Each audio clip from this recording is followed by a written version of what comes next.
We're live. Do we go Now we're live? live. Yeah, I did it. I pushed the button. Oh! Life is life. Na na na na na. Welcome, ladies and gentlemen orcs, to another episode of Beyond the Isles, episode 100. Please write down your question in chat and in Discord. We got our first question. Did the DM hit the right button on the first try? Yes, clever girl. No. I did. No, we didn't. Break your traditions. 100 in. There's also in the community section on the Discord server, there's the stream chats, and Clever Girl also posted a question there already, so don't feel pushed into it, but write down some questions. That would be fucking amazing, because we love to hear swear your on this? questions. I wouldn't know. I've never done this before. I don't know. You can peep it. Long time listener, Beep it. first time caller. Oh, sorry. I'm prepared, guys. I'm prepared. All right. Since Mr. Keen is missing, I wanted to start with him because I don't know. But we're going to do it a little different today. I have some questions marked down, but in general, 100 episodes is a fucking lot. I know you don't know, Jay, but it's a lot. And Wow. I was in the first campaign with you, buddy. And the second campaign with them. So Jay's fuck you actually very the much. only person who has played every campaign I've ever run, and it's just by default. Woohoo! People! Nessie's a staple. Get it. Yeah, but like I just dive in because I have some questions that I really want to know. First question is for Eos. Eos pushed so heavily on air codes and groups for the rules and names. Is this focus some kind of genuine professional drive? Or is it like a psychological coping mechanism to control this chaotic world? Exactly, it's a coping mechanism. Eos has a bit of OCD, as you can probably tell from lining up books in the bookstore and the way she just grew up. It's her nature to want to love the little tiny details and have everything structured appropriately to what she feels is right. How do you feel like in like her world was relatively stable, I would say. Okay, she wasn't allowed to go out that much, but there was one episode where she mentioned that she knows some of the neighbors. I think it was in the episode when Dash did kind of buy out the whole village and what's the fucking name? Renovated everything. Yeah. And she mentioned that Renamed it to she knows some of the neighbors, but it was never mentioned how she actually did build these kind of relationships due to her appearance and stuff and all that fear that came with it. Like, can you dive a little bit more into that? Because I'm very interested in that. I'd absolutely be super happy to. It's one of our Tales from the Isles on the old YouTubes. Eos did babysitting for one of the neighbors. One of the neighbors is probably the best friend of her mom, and that neighbor's kid. Eos then babysat that child for many times. It's probably one of the very few humans before she came across the party, Dash, etc., and had any actual interaction with humans beyond this child that she had to babysit at dawn. So she'd only do things at dawn or like right at the end of sunset, because at that time of the day the light is a little bit weird. Works fine for her skin color.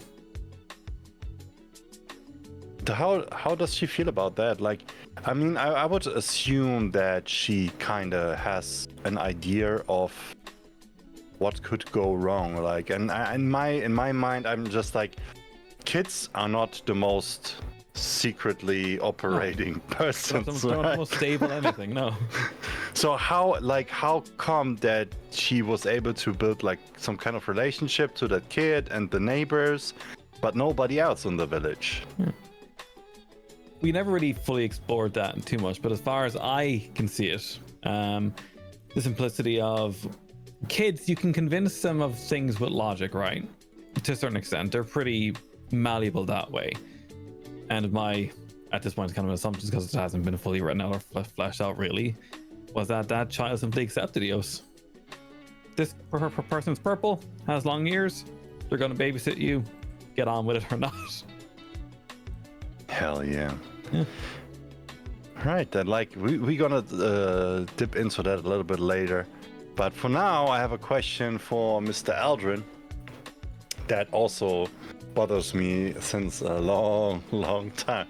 Ooh. So, like, in my mind, Aldrin is more like he kind of borrows power. Like, he's not the inherent producer of the power that he wields. Like, he's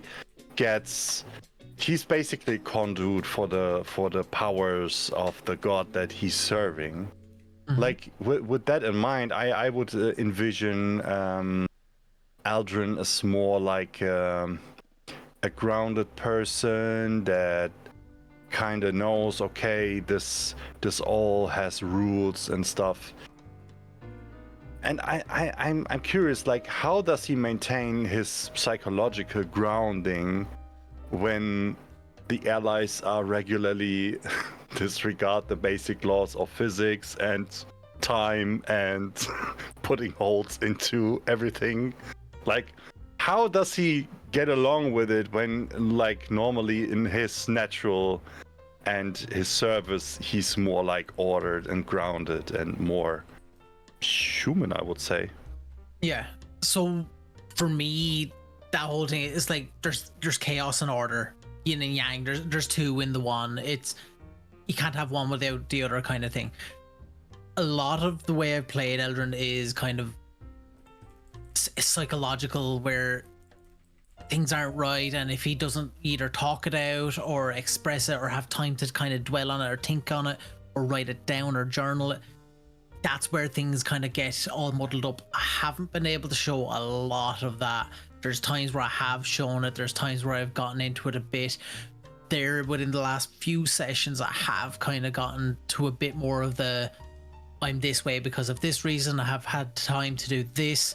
So there's a lot more grounding recently as opposed to longer sessions ago, long ago, as Rory would say. At the start, there was very much none of that. Very much none of that. But like, how would you say he feels about the fact that it is that way? Like, the things you do are predictable. I would say, like, it's orderly, it's lawful, it's to help the people, right? Like just if I like imagine what happened, what you saw that Boreal did. What you saw, what Eos all did, with her split personality and stuff. What Weslin did, he just died, came back, nobody knows how and why. Then we were in like these time capsules, sent back in time, back and forth, back again. Yeah. The woods are bad, stealing is bad. Just, I try to understand, like, how does he feel with that? Like, is he frightened by it? Is he trying to understand? Like, how does he feel? Like, confused. Like, at the start of it, it's kind of, what the fuck? What's going on? There was a lot of that because he was sheltered from it forever. You dibble dabble little bits of things, read stuff, but didn't ever witness it. Being at the Arcanum, being at the school, seeing things, it's a, whoa, eyes are opened. Like, think of Harry Potter coming out from under the stairs, and then next minute magic is everywhere. Things are just happening. He's like, whoa, you can do that? Whoa, this is happening? You did that from just your hands, just from speaking? There is a lot of that. There is a lot of like, wow, what the hell? Is he scared that he will lose his path at some point? Because I don't know. I've thought about it a lot. Yeah. That's what I thought, man. You saw all the chaos and went like, I don't know if I want to be lawful good anymore. There's something I've thought about recently where your character's alignments and stuff like that, and then it's, what would the character do? What would you do? All these kind of things. And honestly, even just it's like, what do I want for him? Or is it like what I would want is more fun. And I have been playing with that idea. I haven't even spoken to Ken about it. I haven't spoken to anyone about it. It's kind of a food for thought where I'm like, is there a time or a day that something will happen and he'll snap? Is there something that will happen? Will he be forced to do something? And I have been playing with the idea over the last couple of weeks, even longer, I'd say even the last couple of months, of like, is there a moment where things draw him too far? Is there a moment where he has this lapse of judgment, lapse of The need for unlimited power. yeah, like look, to call it what it is, like an Anakin moment, like have his moment of I'm doing something that's good because I believe it's good, but it in the broader vision of it, it's not good. Like, is that going to happen? That's possible. That's something Regarding that, I have like one follow-up question on that. Like, do you view Aldrin as the explicit moral and physical shield of the group? Or is it just curiosity and waiting if their recklessness will get them killed eventually? he Phrasing it that way, because in my mind, like, there was so many times that he had to assist specific characters with not dying. And like, does he genuinely feel like this is my job? I'm the protective shield, I'm the anchor, I'm the last line of defense, and I thrive in that job? Or does he actually like go like, oof, again, man, he's gonna kill him eventually? Will I be there then? Do we then still have diamonds? I don't know.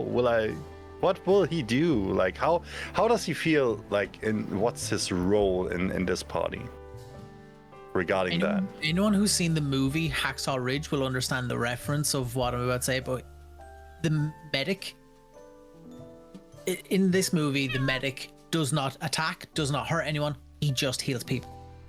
There's times where I've thought of that, where Eldrin is just like, morally, his kind of stature, his kind of stance on it, even should I say, is he is here to heal, he is here to help, he is here to educate, he is here to help guide, he is a utility, he is a Swiss Army knife of goodness and brightness and happiness and health. Like, that's the way I kind of was like at the start. Then there's things that kind of went, kind of moral compass kind of started to skew a little bit. Things that kind of like, what was it? Purple eyes, the hidden, the unnamed one, and all this kind of stuff, and symbols and different things and visions. There was even a moment where, if anyone remembers, where I know a Major Anna definitely seen this, because I remember Ryan in game was like, did I see that? And it was like, yeah, you did. Where Eldrin's wings, his celestial golden wings were out, and there was a moment where they like flickered and like turned into like these dark kind of like devilish draconic looking kind of wings. There was a moment, a very split moment, where it was like, where your TV stutters and then just continues like that. There was a moment for that, and I thought it was great for the character, where it was like, oh, he's all good, he's great, he's he's Eldrin. But then there was a whoa, oh, is there something more there? What's going on with that? I do like that dark streak. He has the capacity to be a good man, but not a kind guy. Like, that's the way I see it. It's like, he's trying to be a good man, but that doesn't always mean he's going to be a nice guy. Excellent. So he kind of feels more like the shield. Yeah, but like he can also step in front of the shield and like, I go want ham. him to be like that, and I feel like he would like bold myself on what I think the character would do, and that's sometimes hard to do as a character and as a player. It's like, well, what I would do and what the character should do may be different things. Like, I've had it where I'm like, would he actually do this? no, he wouldn't. So I wouldn't do things. There's times where I've like, oh wait, he would be wanting to do this. Playing characters with Rory and different things, where character was like, he's a warforged. He used to do things because he would see other mechanical beings, and he would do things where it was like, Kyle doesn't care about that, but the character would. So for Eldrin, it's the same. It's like he wants to help, he wants to be there, he wants to be useful, he wants to be part of the group, be part of the family, the friendship, the fellowship. But yeah, I think it's a point where he's not killed or hurt anybody. The most he's hurt anyone was a Adrian, and that was through a sparring fight. So there's a point where maybe I'm thinking, will he actually go and kill someone? Will that actually happen? Will it be, oh, the greater good that I will have to do that? So that's a part where morally I will follow up on that question later for sure. Mr. Boreal, I have something in line for you as well. I called the question the operator because Boreal's magic like excels in a way to bridge high distances to get message over the ocean. Like that, like does he feel used that people constantly bringing up, oh, can you send this message here, can you send this mission there, and you actually don't have real contact, you don't know all these people. Like, does he feel a little bit lonely and used because of that, or does he find like a slot where, okay, I'm useful for them, so I just go roll with it? You look at it at the point that Boreal is getting used for his abilities. He is using the party to gain power and strength. He wants to murder and kill and take over, but to make the place nicer, not just to take over. Like, he wants to set up his own school and rebuild Saganatoshi, and at the moment he's happy to be useful. He's just sitting reading books with Eos in the corner while you all human things over there, and you know, we gotta do what we gotta do. The way I built Boreal was more utility than power. So he has more utility spells than damage spells. So I built it for things like Fabricate, where I made Dash's wedding ring, engagement ring. Thank you, by the way. And like, skills wise, I have a few skills I haven't touched. So like, I can build and carpenter and all that shit. Not utilizing skills, Jay? Really? Huh. Never thought I'd see the day. Once I get out of a fucking cabin on a boat, I might be able to show some of these off. But for the moment, I'm quite restricted on what I can and can't do. I'll never forget the time we were in campaign and Bryn played your character for one day, and he was literally sitting there like, he can do this? Wait, he can do this? Jay, why have you never done this? Because they're all shit and they weren't smite. That would lead to my follow-up question, because you just mentioned it, that in Boreal sleeps a little murder hobo. I don't know how deep, but somewhere inside there is That's one just you Jay. just said. What's part of your magical awakening, or like early life before joining the crew, like basically growing up in Saigo no Toshi, maybe before that? I don't even know how much he can remember. His earliest memories are Is there stuff that you intentionally keep hiding from the rest of the party so far? No. Everything I physically know, history-wise, for, like, say, birth to this moment in time, Hatsu was there for. Hatsu knows it all. Obviously not, like, the tiny, in-depth conversations. I mean, I know that Hatsu knows, but that's it. Like, there is no known secrets to me from Boreal. Like, Boreal doesn't have, I don't know, a secret pact in the corner waiting to strike. He's an open book in that sense. Whatever you know as Hatsu is the same as Boreal. I love how long you've been married that you just said, it is not secrets known to me that Boreal. Like, you went very diplomatic with that. That's a married man right there. Yeah, I love that. I really love that you actually are there to play Boreal, because most of the people don't know that we intentionally made them brothers in the first place when we wrote the characters. So they were intentionally made that way, and they grew up together, and we never really had the opportunity to experience that, and explore that, and like their ins and outs. And I'm pretty sure they have some insiders we have not figured out yet, and stuff like that. And I'm very thrilled to. Yeah, we'll have to send a few private messages to each other just to get a few inside jokes going.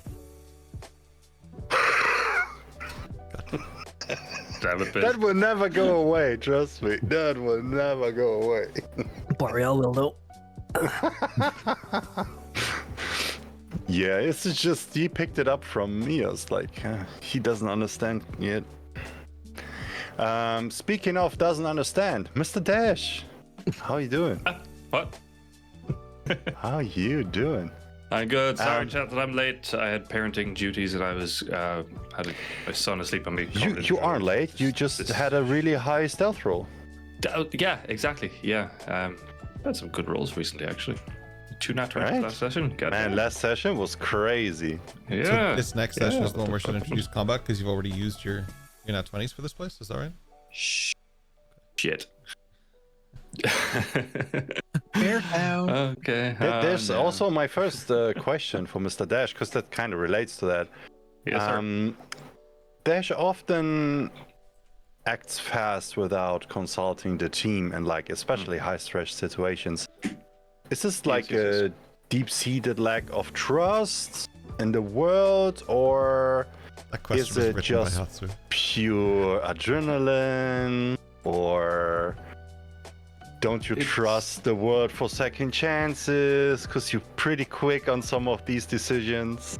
Yeah, it's a lot of because he's very much been a solo operator for his entire career, that he's being part of a team was kind of new to him. I think you see the last couple of sessions he's growing into it a bit more. A lot of it was just he's never like plans fail basically for Dash. So it's a case of taking advantage of opportunity when opportunity presents itself, and when opportunity presents itself, you're not always able to consult and talk it out before that particular window closes. If you look at the jail situation, for example, getting into the prison, the window opened and Dash was like, the chance is there now, we gotta go before this chance closes. Could have played it off better, but he was in his thing then after that. So it's more him being very opportunistic, and it just kind of naturally leads itself to that. But we're trying to grow him now into crafting his own opportunities and waiting for the world to open the windows for him. Hell of an answer. There's also like one thing that I was very curious about, because like obviously the whole situation in the museum turned out to be relatively easy in the end, to get the artifact with like everybody did their parts and stuff.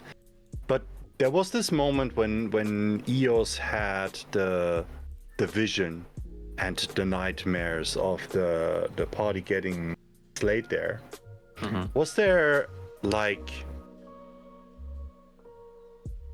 did that make him be more cautiously, or did it push him more into a state that he was even more reckless to kind of escape his fate that Eos proposed from her visions? Not so much. Dash has always been resigned to his fate, that he would expect to either be dead or jailed from the line of work that he's in.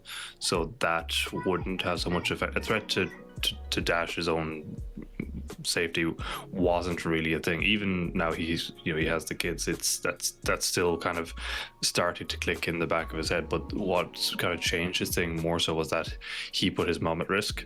That's what's been the change for him, and that because before he's kind of like, oh, it's all been fine because he's always got away with it. He's always been able to talk his way out, and this time it didn't work, and that was the signal for the kind of switch up to be more methodical in the approach. Yeah. There was also like, because Hatsu has the same with Ayame. They grew up together. They always had that training relationship in regards of sportsmen, but you always have to prove that you're better than the other to kind of synergistically thrive for a higher goal in competing with somebody that also pushes the limits. And I see a lot of that with him and Lisa as well. Even not as close friendship before than Hatsu had with Ayame. Do you think that is still something that thrives Dash in some of the ways he tries to play things out? So kind of he just reacts and say, "I was first." I'm the real rogue here. Yeah, for sure. Like that was very much his and Lisa's rivalry, because they were butting heads, going for the same targets for years, I guess. And when we moved into the Arcanum, and when she wasn't there initially, it's like, okay, who am I competing against here? And it was Madriana was basically who he was competing against, and that was kind of where it went. You see that with the bet, which I insist I won that bet, by the way. Since Ryan's not here to defend himself. I got over the threshold, okay? That was the only... Anyway. So yeah, I was holding basically... on too tight to that, yeah. Last session, I'll still be holding on to it. Yeah, so it was like a Madriana that he was competing with then for basically since the campaign picked up. I guess that was the immediate identifier, because he looked at her and she had kind of the aura of what Lissa would have had in Balbaroth. Effectively, she had that out here. So he's like, okay, that's the competition. That's what I need to be as good as, if not better than. So effectively, that's what he's been trying to do, and that kind of played into it in the museum bit as well, where things were kind of planned out, and there was this moment of like, I could actually take a step up here and do this, and then it just kind of all unraveled. Credit where credit's due on that, just before you go on. Like, you didn't design with the Madriana in mind, so like the feather thing and the parallels between Lissa and Madriana and stuff, that's a very, like, that just organically happened, because Ryan, none of us were allowed to, like, I didn't let any of you talk about your characters with anyone else, except for potentially, I don't even know if you did in the end because Jay wasn't joining, but potentially Jay and Biz, you guys were allowed to, I think, just because you had to set up, but I don't remember how much of that happened, because Jay had to step out just pretty much before we started, right? So we didn't. yeah, we didn't at all. I wanted to keep it fresh if he joins. Yeah. To this day, I still don't know what race he is. Yeah, that's we can do a theory corner on that one. He's Hatsu. Yeah, but to Kian's credit, like, you had planned a lot of, not where we're at now with Dash, like, that's completely fresh to you. Like, I don't think we really planned a lot of that, but like, you planned a lot of like, this is how he is, so when he approaches the Arcanum, this is how he's going to behave, and this is how I want to progress with him and grow with him, and I want to start with this space. And like, we had this conversation, like, not in those words because that's really cryptic, but like, we had a conversation about that, about like how you felt about Dash coming in and how you wanted him to come across and look, and how you felt like stretching that out, even down to the accent and the voice and stuff. Yeah, I had to drop the accent fairly early though, because that was tough to keep going. Like, I'll bring it out when needs be, but it's just a lot easier to do. Yeah, I think after a couple sessions, the suit also faded away to more comfy clothes. Yeah, I couldn't be wearing the suit in this seat now, but I brought back shirts though, to be fair. But it was like, a lot of credit goes to you for that. That's my point. I have a question as a player that intrigues me pretty much, because I feel like, besides Richard, I would say, I have seen you so many times trying to do something with ridiculously bad rolls, and it all went to shit. But you as a player always found a way to play off of that, even if it was just for the laughters and stuff. Like, I'm very interested, like, what is your thought process in that situation? Is it like trying to push the narrative of your character further? Is it more like I mean, you said it before, like Dash is pretty much he's rolling with the flow to get an advantage because the plans never work. But it's super interesting for me to how you as a player handle that so well, because like every time when I want to do something with Hatsu and it doesn't work, I'm pissed as fuck and I have such a rough time to kind of mask it. So Thinking like the shovel incident. I'm usually like to be honest, this is kind of more Kian than Dash. To be fair, I like to have fun with it. I guess if I can think of a fun way to do something, I'm going to try it. And if it doesn't play off, then I'll just lean into it. And that's kind of how I am naturally. If shit goes wrong, in real life, I just kind of roll with it, and we'll turn it into a joke. And I like to try and give Dash like his cinematic moments as well. I'm only going to get that if I try the wild shit, like the lasso thing, for example. I want to get that if I try. So there's no point in me playing it safe in those kind of situations, particularly with those where like worst case he just looks like a bit of an idiot because he just throws a rope in the water. But if it pulls off, it pulls off and it looks really good. So I'm going to try the long shot because eventually they'll work. If not, we get a laugh out of it. So it's a win-win in my eyes. That's fantastic because it feels so natural. Like you remind me of a friend of mine that was a breakdancer, and every time he slipped or something happened, he fiddled in a breakdance move and just walked along. Yeah. I feel it's the same way. It just looks natural. It doesn't look like Adding an the incident. professional It to looked mistakes, like, right? Yeah, it looked like planned. Like What's cool about Kian is we were doing, because we did the beginner campaign and we started with like no real knowledge for you guys of like what is the scope of D&D, right? Like that was a big thing for the group when we were playing. And when we were going through that, like one of the things I always try and encourage is like, how did that look? So like was that something? So I usually go ahead and I'll make an explanation, but Kian was always one who would step up and go, oh, you know what? I fucked this up. Here's what I think happened. And like would just go into like this like sort of ramble. And it was always so good. So like that's something you really brought with you to Dash as well. That's really cool. So I will not be licking any more sacred salts. I do think at some point you have to explain that story because people are going to start questioning what you were licking in that campaign. Like, I remember, like in campaign 1, we also had a moment where my character all of a sudden licked a mushroom and was high as fuck for like 10 hours. No, it's just fun sometimes. Yeah, sometimes just exploring and doing stuff is. I was a robot. And on that topic, on that topic, I have a question for the DM actually.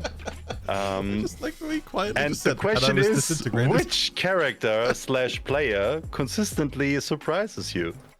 Oh shit! I mean, my answer would initially have been Richard if he was here, because like that, he really caught me off guard with a lot of shit. His knowledge for camping, the way he flipped spells and how to use them was dope. The Silver Barb's moment was just... That'll live in my head as one of my top moments of D&D that I've ever seen at any of my tables. And like, that's not an insult to anyone else. You've all done amazing stuff. And I think everybody has caught me off guard at some point or another.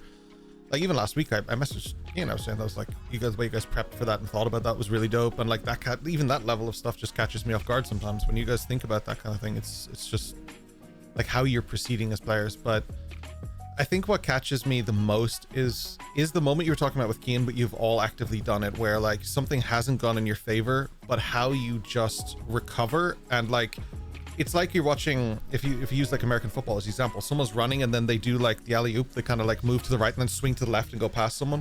Sometimes you guys do that to me, and those moments just like will always be my favorite moments, where I'm caught like Evergirl just said it in chat, but where you're like wide-eyed and just like, what the fuck just happened? Like I love those moments. Like they're always the best, and I think they're the crowd pleasers too. Like I really think when people are watching those moments, they become like historic. Like I will use the Silvery Barbs as probably my main reference there, because that was just such a, like, he sacrificed his own success, turned it into his failure to make sure that no one else failed. Like that is absolutely like not the way that spell is written or anything. There's nothing wrong with doing it, but having the foresight to actually take those words and twist them into something, and like in a moment's notice, like that was 2 rounds, like that was all that was, and like that was a very quick reaction. So like I would probably give it to Richard in that sense for that, because that hasn't gone out of my mind yet. I have to watch that moment back actually. On the same Slash 20 or something. On the same line, like in regards to that, who do you think is most likely to derail your plans? Like I'm pretty sure I know who, but I want to hear it from you. It depends in what way you're talking about. So I mean, like let's talk about the question was not specific, but since I know you and since I know how a lot of people play at the table, I would say like somebody that reminds so much of the little details that just go lost in the sauce, and all of a sudden that person comes like, no, you don't do that, you know, because you fucked up. Because in the episode there, you said this, and now it's this, and now that shit don't work. DMs getting caught in their own web is like a crazy thing that has to happen in every campaign. Because there is just moments I'll rip just out of nothingness and then completely forget to note it in my notes. I'll put it in like my log and just not my notes or whatever, and then I just forget. That happens. But like, I know, well, for example, I'll give you 2 or 3 examples here because there's different corners that I get caught in a lot. One is that Busy, I know you will never forget a single rule. We have fought too much about rules in our entire career that if you say to me, actually, here's what the spell does, I'm like, sorry for that trauma. But if you say to me, like, actually, here's what the spell does, I'm usually like, you know what, that's probably just what that spell does. I'm gonna let it go. We'll go with that, and then I'll come back to this later and check. Because like Busy and I had so many blowouts of like, not like where we fought, but like where we were like, no, the wording means exactly this, and it's like very specific things, and we would go into like the errata rules and like all of these different things of just like trying to figure stuff out. So like that derails me sometimes in the sense of like, oh wait, but Busy saying it's right, so I think maybe it is right. Where you'll knock me on my own confidence and stuff, but like that's a good thing. That's not a bad thing. I like that we have a table that can do that. Ryan knows me so well that I see him preempting things that are coming, and no matter how I try and sidewind him, he always seems to just sidewind me a little bit, and he'll say something that I'm not expecting. So like he'll come out like I'm like, okay, whatever he's doing here, I'm gonna push on him so he doesn't reveal that he's a Madriana, like, and like daughter of the Archon or whatever. I'll push on him for that, and then he'll go, all right guys, I'm the daughter of the Archon, and I'm like, what the fuck? Like I can't do anything, and he'll just step out because he's like, he knows I'll put pressure on him to do that. So instead he takes away that pressure, and he sweeps the leg basically, and he's very good at doing that. And we've had such a back and forth on that like the moments that I get Rhino with a story beat or something where he'll actually like message me and go, oh yeah, this is like, that was crazy or something, I'm just like, oh, I got him, because like he's really hard, like because we have a very similar thing. He's really hard to kind of one up. I'll also I'll give credit to Jay on this, because there was a point in the first campaign I played with Jay where we were doing some crazy shit. Like I wanted to test new rules that were coming out. I wanted to test new things, and we were doing like ice, for example, and we did balance on the ice. He was fighting a dragon on the fucking ice, like it was crazy, but he didn't have like pittons on, he didn't have anything, so we were rolling for balance, and he just kept getting shit rolls, so he just kept falling. But watching Jay get back up again and again and again, and no matter how much frustration he got, get up again and again and again. And I don't know if you killed it, but you definitely did tremendous fucking smite damage to it the first time you hit it, because you were pissed as fuck about that. Like, got it down to the last 10. Yeah, and then I think Pike got Someone it or else something. finished it off. Yeah. And I wanted to flip the table because I didn't get the finishing kill. Yeah. Or the finishing it. Yeah, I think Shane got it. Yeah. But like it was nuts, and like watching you get back up and up, that also kind of derails me, because I'm having a good time watching. Like for me, that's funny. We're playing a campaign or whatever, and Jay's just like, okay, I can't get up, I can't get the roll, and he's already playing a dwarf, and he's small, and it's just not, things aren't working in his favor, and it's just funny to experience. But then watching him get up and roll like 120 damage smite in one hit, and then have multi-attack, and you're just like, what do I do against that? Like I literally had to build characters that would be able to fight Jay's character. Like that is a derailment to me, and there's credit where credit is due on that too. Like that, you built your character strong, and it ended up not being a min-max either, which was nuts. Yeah. Just remember to the HP there. Basically, yeah, there was elements of that. Didn't help. I look forward to doing that again this time. Oh fuck. That's why you took flight. I'm 100% sure that's why you took flight. Airships is why. Overall, okay. I have built this to give you a few surprises. Oh fuck. Like the fact that I haven't gone full damage spells. That's a surprise for you. Oh my god. Yes, you have. Actually, I texted you that. I was like, wait a minute, you haven't got many damage spells here. And the only damage spells you took were because we narratively discussed them at some point or another, or you'll use that spell. I think if I didn't take Fireball, I would be just removed as a wizard, so I have You're not allowed in the community anymore? Yeah. I know exactly how Jay plays Pokemon Red.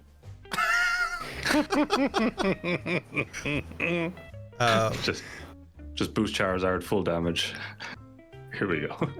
Yeah, so I hope that, there's one- hope that answers there's- your question. I have. Sorry. There's one more question for the DM I want to ask before we move on. The question is, has fan speculation or player speculation ever changed DM plans? And before you answer this, I have to say I love you for that shit. And it was one of the coolest moments that I had in this campaign. Go ahead. So I have two small answers for this. One, in my first campaign ever, I learned very quickly that if I try and get ahead of you guys and change what you're predicting, it actually ends up being worse. Sometimes letting you guys predict it and be right is just more important. Like if I have a story now, I've cemented in place, and if you guys get it right or you get it wrong, that's all part of the experience. If you can predict things that are coming, like Busy, you're very good at that as well. Like there are times where, like I'll talk about that in a second, but there are times where it hasn't been a prediction, but we just lean into it and made it one. But like there are other times where you've been like, this is definitely what's happening. And Ryan is really good at that too. Like this is definitely what's happening. And then it's like, oh fuck, they got it. But I won't change it because I feel like if I do, I'm changing it to my second best answer as opposed to just letting it be my best answer, even if that's the most obvious one in the moment. Like my writing isn't like exceptional or anything like that. There are things that are just going to be predictable, and that's okay. Like I think that's part of it. And I think you guys guessing it and then having that moment of celebration from it is important. I tried to do that in the first campaign, and then you guys setting up campfire was the best thing because that took it away from me. I couldn't see your predictions. I couldn't see the chatter. I wasn't part of your WhatsApp groups. I wasn't part of any of that stuff. So for me, it was like completely, I was going in blind to what you knew and you were going in blind to what I knew. And since then, I've been a far better DM for it. Taking that away from me has been like a huge win for me. I definitely don't want to be a part of that. And I'll say that to you guys all the time too in DMs. You're like, oh, I mean, here's what I'm planning on doing. And I'm like, no, don't tell me. Like, I don't want to know. Like, I really want it to be fresh and on the spot. And if you're right, you're right. And if you're wrong, you're wrong. And if I'm right, I'm right. And if I'm wrong, I'm wrong. Now, the other side of that is I do lean into when it's fun or interesting. So like Hatsu starting to say that Lissa is gonna have kids and stuff like that. I was like, that is kind of cool. Like that is kind of fun. And if Hatsu was right, that would be kind of cool. Wait. You mean it's his fault? But he kept saying it, and I was like, you know what? That's kind of cool. And Busy and I talked about it after a while, like after it all had happened, and he was just like, man, I love that happened. But it's like, it is a direct relation to that. I'm not saying that will happen every time, but it was like, it made for a cool story beat, and I was like, that's actually interesting. Like that is kind of interesting. And like if that played out, and the dynamic that would bring to the campaign is really strong. So that's a time that definitely a player wrote something into the campaign that I didn't write. Like that's like, obviously players do that all the time for their own characters, but you wrote it in Biz for like Dash, and that's like not even, I don't think intentionally, it's just something you were doing that just like became something, and that's cool too. I like that. Again, won't happen every time, but that was nice. Yeah. It was so funny to me because in Hatsu's mind, when a man and a woman, they sleep in one tent and they're kind of close, like usually what else is gonna happen? babies come from that, you know. So in his mind, it was totally normal, and he felt like she behaves a little different, and he was like 100% sure, oh yeah, she's pregnant, that's why she changes a little bit. And Dash is more like behind her and try to be close to her. So he kind of felt that no, well, if I mean, the like, baby wouldn't be an issue. I mean, like, you know, if you are a dad, like if your wife is pregnant, you look out for her more than you normally would do, because you try to care. You want to see, like, is there something I can do, or does she struggle with something, whatever. Or stay out of the way. For Hatsu, yeah, I will stay out of the way. Flee from the storm. Get burgers 2 a.m. No, but for him, his whole thought process was like, he was excited because he thought that would give Dash something to settle on, to kind of feel home again. Yeah, and to fight for as well.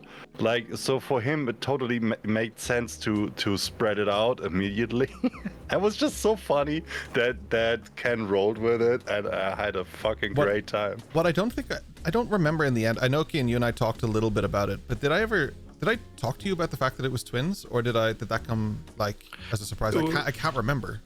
I know we surprised the whole group with it. I just don't remember if I told you or Yeah, not. we discussed it. We did I discuss think it, right, yeah. we were chatting. I think I said, imagine it was twins. Oh, that's where it came from? Okay, right. Yeah, Because I don't and then remember you were where like, that actually started, but I was like, Yeah. No, yeah, okay, so it was your idea. Okay. I wasn't trying to bogart your idea. Like, if it was your thing, that's great. I just couldn't No, remember where it came from, but I know we wasn't- surprised the group with it, but it was a long time that we were my working idea. on I it. was just like, that would be fucking chaotic. Yeah, no, it was your And idea. Ken went, fuck yeah, it is. Yeah, and then you named them the fucking worst names. I was under pressure, and I just went, okay, this could be a naming convention. It's fine. Just take the parents' names and just slap them together or whatever. Speaking of that, because I think it was a very, very important milestone for Dash, like a question to the whole table, so to speak. Also a question from Clever Girl, like what was the biggest way your character changed over the campaign? Like if you see through all the 100 episodes, like what would you say is the most significant change in your character? Sentience. Sentience. Wow. Who's alive? We finally got that save file loaded.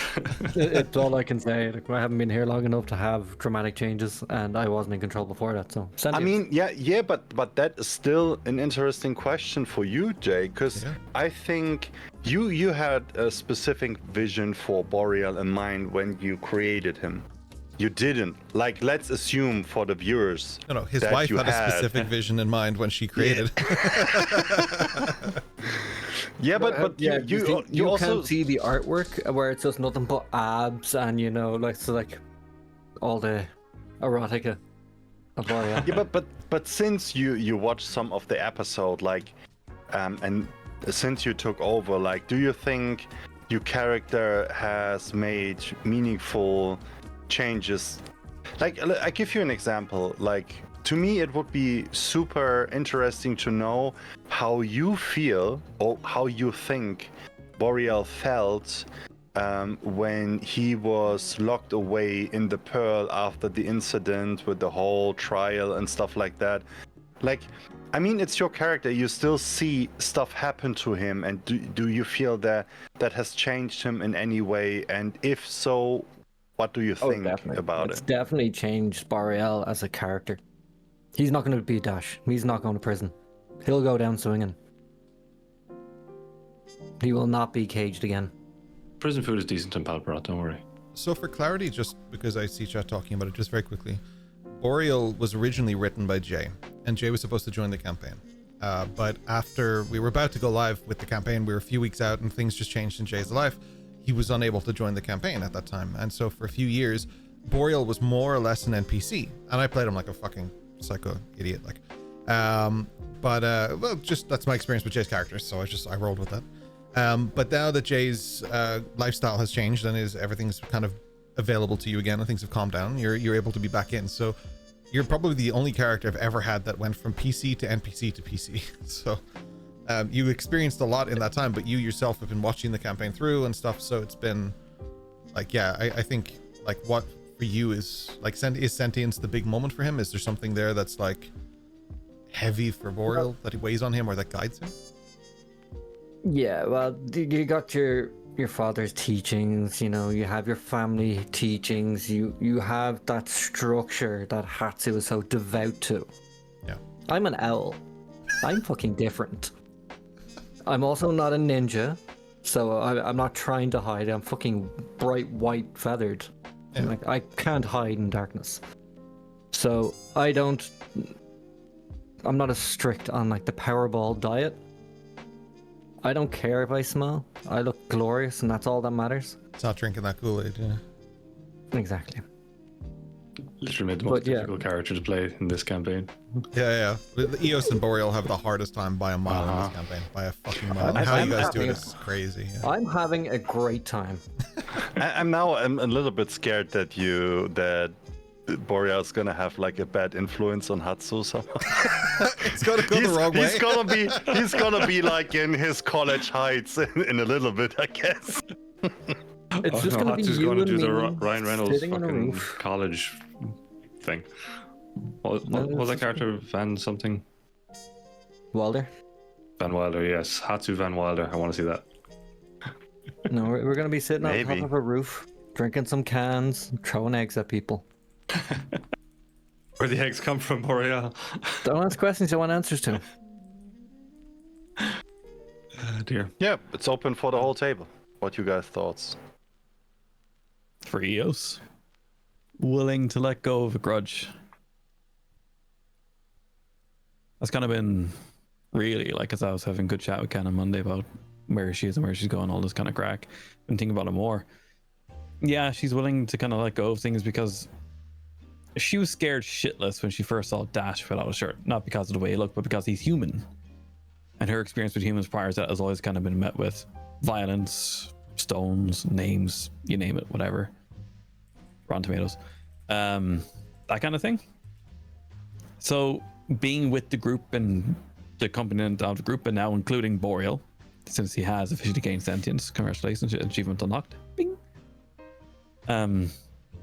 Yeah, she's willing to let go of grudges because it doesn't matter in the long run for her. She has other priorities, far more important priorities than, egging Dash's house or whatever. It would also be interesting for me to know, because like earlier we went into, she had like contacts with the one neighbor and she took care of that kid. So did she also experience that throwing stones and resentment inside the village that she lived, or where did she get the grudge from? More so in the bookshop. It's a known fact within her backstory, again, it hasn't been discussed because, we're kind of going back and forth in time with Doc Brown quite a bit. She was always kind of kept, because obviously when she was a baby, she was a newborn, she would have been kept relatively close to her mother behind a counter. So the grape colored baby was kind of a topic around the village for a while, a good few years before eventually she was allowed to stay in the undercroft below deck alone and not being worried, is she going to bump her head or go into the sharp corner? Parents got a So parent. it's more like that, Yeah. and she managed to let go of that. Like, and as another follow-up, I'm pretty interested in like what made her change. The party. Absolutely the party. Because she hated the world. Her first venture beyond the village was to go to this random village that she thought may be all right. She got ducked in a well tied up to chains in both her wrists and her ankles and nearly crucified like.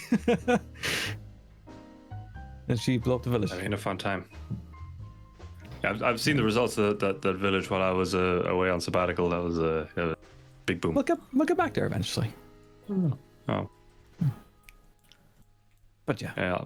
she learned how to let go of grudges. I think I can there's give you an- Dash's answer. Or sorry, go on. just very quickly, I think there's an interesting dynamic there for EOS too, because up until recently, EOS, you weren't one person, you were two. So with that kind of ecdicacy approach that we've seen that come out in the campaign, but with that ecdicacy approach and the EOS approach, like Rory plays EOS. Now they're one and the same. They are ecdicacy, they are EOS, but Rory plays EOS, and like I think like you kind of made a good joke about like Boreal gaining sentience and stuff. You said that like a few sessions ago, and we just brought it back up here. But like I think there's a real thing to EOS also being something that gains sentience, like gaining awareness. And like I talked to you about this in the meeting, but she reminds me a lot of Vision in the MCU during the Age of Ultron movie, where he's just like, well, I was born yesterday. So like he has memories and thoughts and stuff, but he still has this almost adolescence innocence to him too that I think Rory plays very well. And that's, I don't want that to be lost in the sauce or anything like that, because Rory plays that really good. And that like even back as far as Gorebound, where she was just like, look, I'm not partaking in this combat, and she just sat down and put her legs out like a child, and like that's an active decision. That's not just being difficult for the sake of being difficult. There's an active choice in that. And I think that the way that's played out, and watching EOS almost kind of have to grow up quite quickly, like she feels older now than she did in sessions 1 through 20, for example. You can feel the growth there and the character development. And I think that's a testament to the push that's being made and the effort that's being made. And I'm looking forward to kind of like seeing more of her in the campaign, to like find out more about her and learn more about that. That's one of the characters I'm super interested in learning about, because like it's only her and Boreal that really have this kind of keen look on the childhood, where you're like, this is what it was like for me. You guys didn't feel that. Like Eldrin a little bit, I will give you that, but like you had goggles and you're like, oh, he's just a dude. But like Boreal can't go outside. Not unless it's in a special place where people are aware of it. Eos can't go outside. Not unless it's a special place people are aware of it. Like disguises help, but like how can you disguise Boreal or like a purple child? Like you can't ask a purple child to put on a costume like that. Like that's not a thing. So like there is just this development to that I think is really interesting and really plays into Say that to Hatsu. that really plays into like the way Rory's playing it. barbarian. Yeah. But like it really plays in, and it's a credit to you, Roy, then how well you play Eos, because that's not an easy character to regain trust. When you're talking about regaining trust in people and wanting to find faith in humanity again, that's a lot more powerful than it initially looks. And I think that's really cool. Sorry, I can't interrupted you. I just wanted to give credit. I might just add to that as well, actually, just to give Rory immense credit. No. The way too late, it's coming. The way you've played Eos throughout the campaign, like with that adolescence innocence. I know Eos and Dash have butted heads at times, and it's been frustrating for the character. But it was so easy. It's fun to play it though. It's very fun, but it's so easy for Dash to actually care about Eos in that kind of big brotherly way, because he was the way you've played it made it easy to look at Eos as this fucking annoying little sister kind of thing. You know, Dash is like the he's late 20s, and it's like this teenage full of angst and innocence that thinks she knows it all but doesn't know it all, but then fucking she actually does know something. It's like, God, you shouldn't be right about that, but you are fucking, and like, you know, it's easy to, the way you've done it is it's so easy to be both annoyed with the character but feel very, very protective of the character. So just kudos to you for that. It's fantastic. And I think Rory is equally as protective of the character. I'll give him credit for that too. But I love that you said that, because I do get that vibe sometimes where you guys are like, all right, Eos, you can do whatever you want, just don't do this one thing. It's like, I'm gonna do this one thing, and then she just walks off and you're like, wait, no, what the hell? And then she's right to have done it sometimes, and you're like, what the fuck? I'm so mad that worked. Like, yeah, that's Rory, because that happened in the last campaign too. Like that's just a Rory thing. And then is a responsible adult in the corner watching his phone. Yeah, to him, he was like, wait, who touched my drum set? To him, she's also like the little sister that is a fucking weapon of mass destruction. She just doesn't know yet. She is. And he tries to kind of help her grow up in a way that she is resilient enough to not walk the wrong path of totally going apeshit, like Ecdicacy tried at the volcano, for example. Abiz, you as Hatsu asked me questions which Roy could never imagine being asked in this campaign. Take that like 2 sessions ago about the thing about Harrow and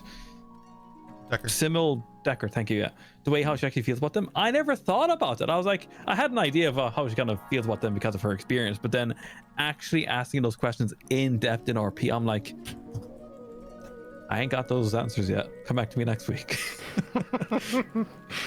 Yeah, but that's also like, I think it's part of the process actually to shape and the characters in general. I think.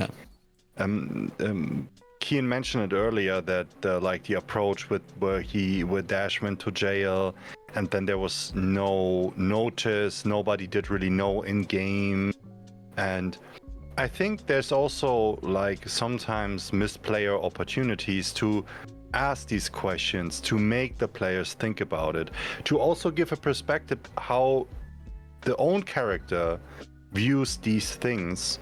Because like for Eldrin and Hatsu, for example, Decker plays a very different role. Like also like Remington plays a different role for Hatsu. He just blindly trusts him. There's also part of the reason why he would never doubt a group, because he thinks Remington has so much more wisdom and foresight that he would never doubt his decision to create this group on purpose, you know? And I think sometimes it's really important also for character development that we ask each other these questions, right? I think you play that well too, like is to your credit. Like we've had conversations where you've talked about NPCs ages ago, where we've met them once or something, you've talked about it and you're like, here's my understanding of this NPC and here's how I feel about them. And I'm like, that's really insightful. Like you really do, like the insight skill should be your proficiency, because you really sit there and you really think about it, and whether you're right or wrong, or whether you're like even in the moment correct to feel that way or incorrect, it doesn't matter, because you're very justified in what you're saying. You've thought about it. So there's like knowledge behind what you're saying, and I like that. I see that a lot in Hatsu too. Yeah, you do that really well. Active change. I'll give you Dash's answer. Yeah, he's early in the campaign. You'd have seen it in Saigo no Toshi. He was full of rage, and it was like it was bubbling, but it would burst out. And depending on how the campaign could have gone, we would have seen a lot more of that. But the way it's played out, he's still angry. Obviously, the world's full of injustice. He's probably even more so now that he's so connected to, like, Eldrin, Eos, Boreal, and obviously his kids. So it's much more personal than it was just moral for him previously. But it's more of a tactful anger. I think he doesn't want to just, burn the earth anymore. He wants to dismantle with intention, so that what will rise from not the ashes, but what will take over the foundations of what's there already will be something. The dashes, what will take over the foundations of what's there is something, wholesome and good, not just burn it all down and see what happens, kind of a thing. And Hatsu get a lot of credit for that, to be fair, with how Hatsu's conducted himself, and Hatsu's been very impressive and had that kind of impression on Dash that, it's not just, Hellfire and Fury won't exactly get you where you want to go.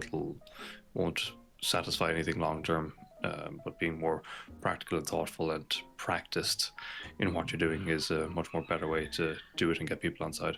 But is there like a thing that actually softened you to that? Out of curiosity, sorry, I'm interrupting. Sorry, but is that out of curiosity? Like, is there something like Hatsu? You mentioned Hatsu's teachings and stuff like that, but is that just a combination of everything that happened, or was there a moment for Dash where he's just like, oh, this is just wrong? Like, because we went from you like in Hatsu's hometown, like stabbing some dude for what he believes in and what he represents and who he works for and all of this stuff, and then getting to here, that's like huge development. Like, there was a lot of just. I think Hatsu's been the biggest influence in that, just with how he has conducted himself, but he's not morally different to Dash, because Dash was relatively isolated in his thinking. He had his father, obviously you guys are now seeing what his father and his mother were kind of doing, in terms of that's where the beliefs seem to have stemmed from. As much as they tried to hide it, obviously it filters through. Magical beings are no different basically, and they deserve protection and all that. So that was his view of right and wrong, but he was kind of growing up in the streets where it is all or nothing. So Dash chooses all, and when he chooses all, it's he's full send. Yeah, I mean that part's burn it been down clear. kind of thing. Yeah, exactly. Full send, Dash, full send Heidman. Yeah. So when he sees that Hatsu is getting better results effectively in just the little things that he does with restraint and a more honorable approach, I guess, and more thoughtfulness. And like Dash was kind of looking at that going, that's not how it's done, and that was kind of carrying on into Saigo. But then it just kind of it was already slowly starting to turn at that point, and I suppose he was kind of thinking back to what's her name in the bow lady, I've forgotten her name, the hero in Orla Voltheim? Volcanus, or Orla Voltheim, yeah. And the change of heart, because Hatsu was saying at that time that you can change hearts and minds through good deeds, not just through killing all your enemies. Dash didn't believe it at the time, but then you kind of see the turn in Orla, and even then you see the turn in Eos, how Eos started to trust Dash a bit more when he's when he behaves better, I guess, and when he's more tactful in how he goes about things, rather than just stabby McStabby pants. So things like that really kind of taught him to be more thoughtful in how he approaches it. And is that where that came from? What you did to the town? Like where you put a lot of money and time and everything into Eos's home, is that where that actually stems from, or was that just something else? See, I think what I wrote into Dash's character from the get-go was that he had this almost yes, he wanted to be a great thief and all that, but he had this compulsion to help children primarily.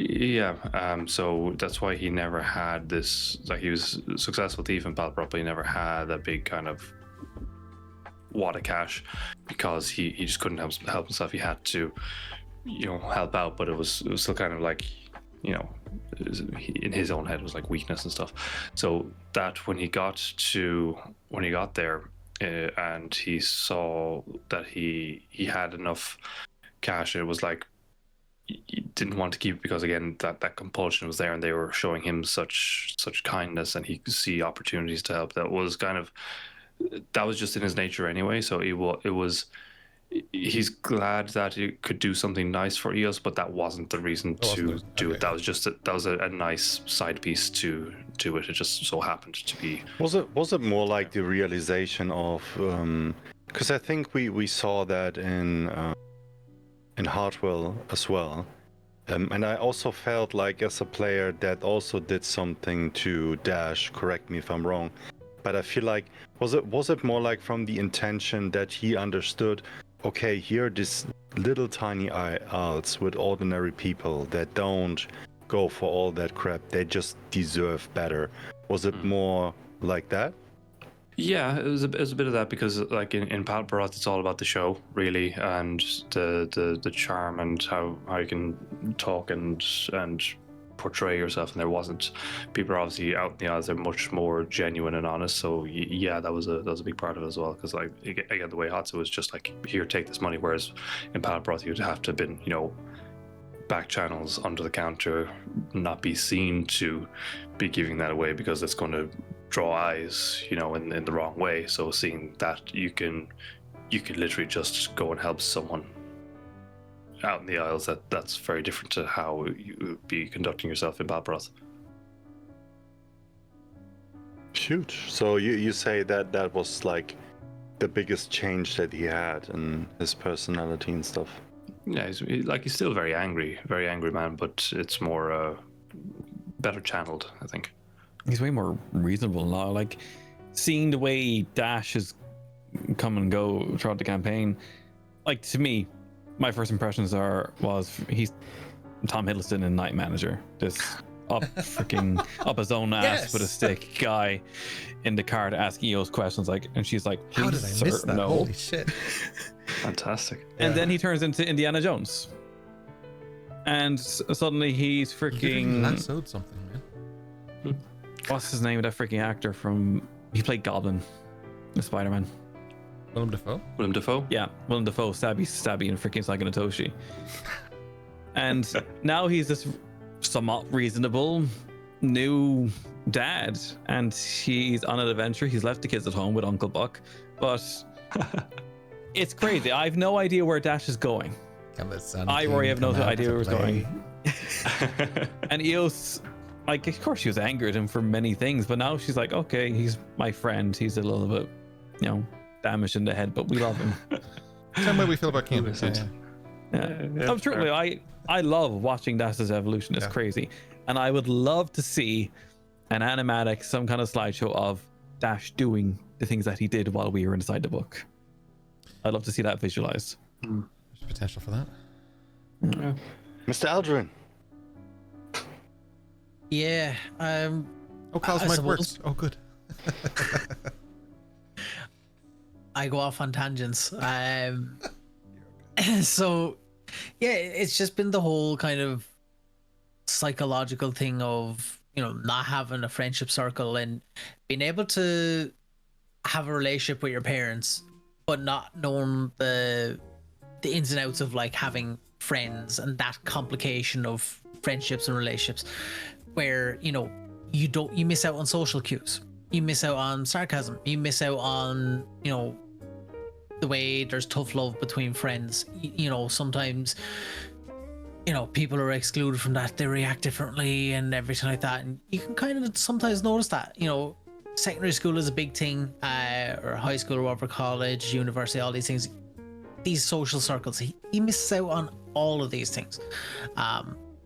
So adapting to that slowly but surely over the course of the time I've been in the campaign, that's how he's changed. It's kind of been a gradual thing, but more so recently, where there was the moment of kind of like where I hit a point where he went, right, I need to mentally fortify myself. I need to be in control of my shit, or else I can't help anybody, and I am a liability to the party and to the group, and I need to be able to take care of them so they can help take care of me, and we all take care of each other. That recently has kind of been the biggest change for him, and it was more or less of a moment of, you need to save yourself because you're the only one that can fucking do that right now. And that was kind of, yeah. What do you think? Where did it come from? Like, was there like key moments where he kind of, it clicked for him or something? Was it the kiss? With recently, recently, honestly, it was a point where nobody had asked, where he had like went out, and I know, and I did explain it, where it was like nobody had asked really like about everything that had happened to him, and it was kind of like there was a moment of like where in his mind he would be like, is this okay for everyone else? Like, how is this, like, this shit's so insane? And no, to be fair, and it has been asked, but Kyle the player forgot about it. Kyle the player didn't forget about it. It was just great RP, okay? Kyle the player didn't forget, and Eldrin was not dumping his shit on Hatsu because, you know, his whole life basically got flipped upside down, so he wasn't offloading that. And this is sometimes where you put yourself into your character, where you don't want to be a burden to other people, and then sometimes you're like, I just have to own my own shit and be like, this is my problem, this is how I'm going to talk about it, this is how I'm going to deal it. And you know, as humans, we're always fucking learning as well, so yeah, I kind of threw that into it as well myself a little bit, and yeah, I guess that's it really. I have a follow-up question on that because I'm pretty interested in that specific one.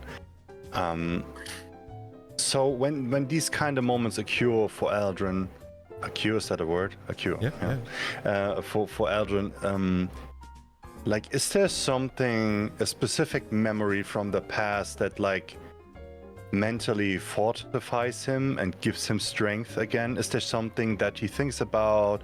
Some memories from the past, people that he's met that helped him to refocus, to realign with himself? There is, and I'm about to try get, I believe it's a quote from a moment that I had. It was with Sister Violet, everyone's fave. But yeah, no, it was a moment of where he basically thought he was sick, and the moment of where he found out and kind of understood that he wasn't sick, not being around anyone magic with his eyes and being kind of excluded from society. It was a thing of, I'm not around people because there's something wrong with me. He wanted to cure himself. When he found that that wasn't the case and he was actually special, that's the moment of like, there's nothing wrong with me. I am a powerful person. I'm a good person. I am, you know, I'm unique. I'm special. That's the kind of point where it was like, it would ground him to be like, I'm here. I am who I am. It's kind of like a moment of like self-grounding for him. So like, basically, she is a very, very important person from his past that he would remember on, that did see the good in Eldrin and what he could be capable of in doing good and stuff. So she believed in him. So can you explain like how important that relationship for Eldrin is? Like, so people get an understanding like who she is for you. like, it's kind of like how Hatsu is like a miniature version of her. In Eldrin's eyes right now, Hatsu is a person, and I will segue into her and not go off on a tangent, I promise and swear. But Hatsu is like, to Eldrin, he's wise. He's like the wise older uncle who is trying to teach you and, you know, brings you fishing, helps you, you know, guide you with these things. It's kind of like a parental figure to him.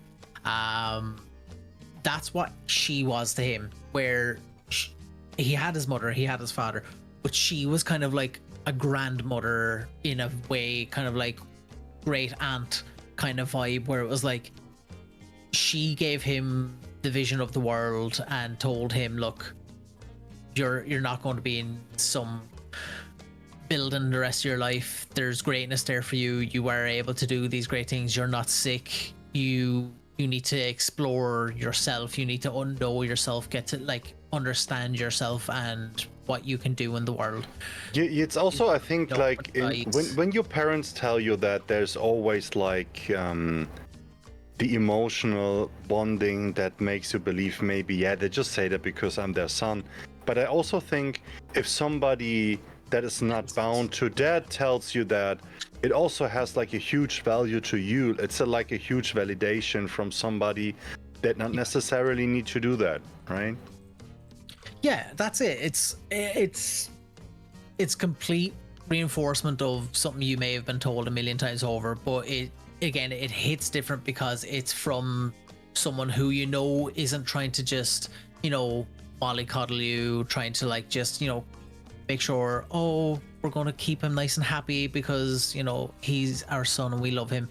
It's when it comes from someone where you're like, damn, thanks. You know, it really means, even though they could be a complete stranger, it's like, damn, it really hits because you're not expecting it. You have not done something to deserve it, but they've just come out and said it. So it's, you know, it's one of those things where you show massive gratitude and appreciation to it, where it's like, okay, maybe there is something then. It's not just something I've been told to just kind of build me some confidence. It actually is there. There is something, a thread to pull on there. Yeah. Hell yeah. I kind of have a quite similar question for EOS, because I'm also pretty interested in that. Like, where's Hatsu's answer? yeah, wait. We not at that point yet, you know? I have a bunch of questions and we have a little game going on, you know? Okay. I have to... I want to know Hatsu's answer to, to that question, though. Because Eldrin is sick. The thing is, I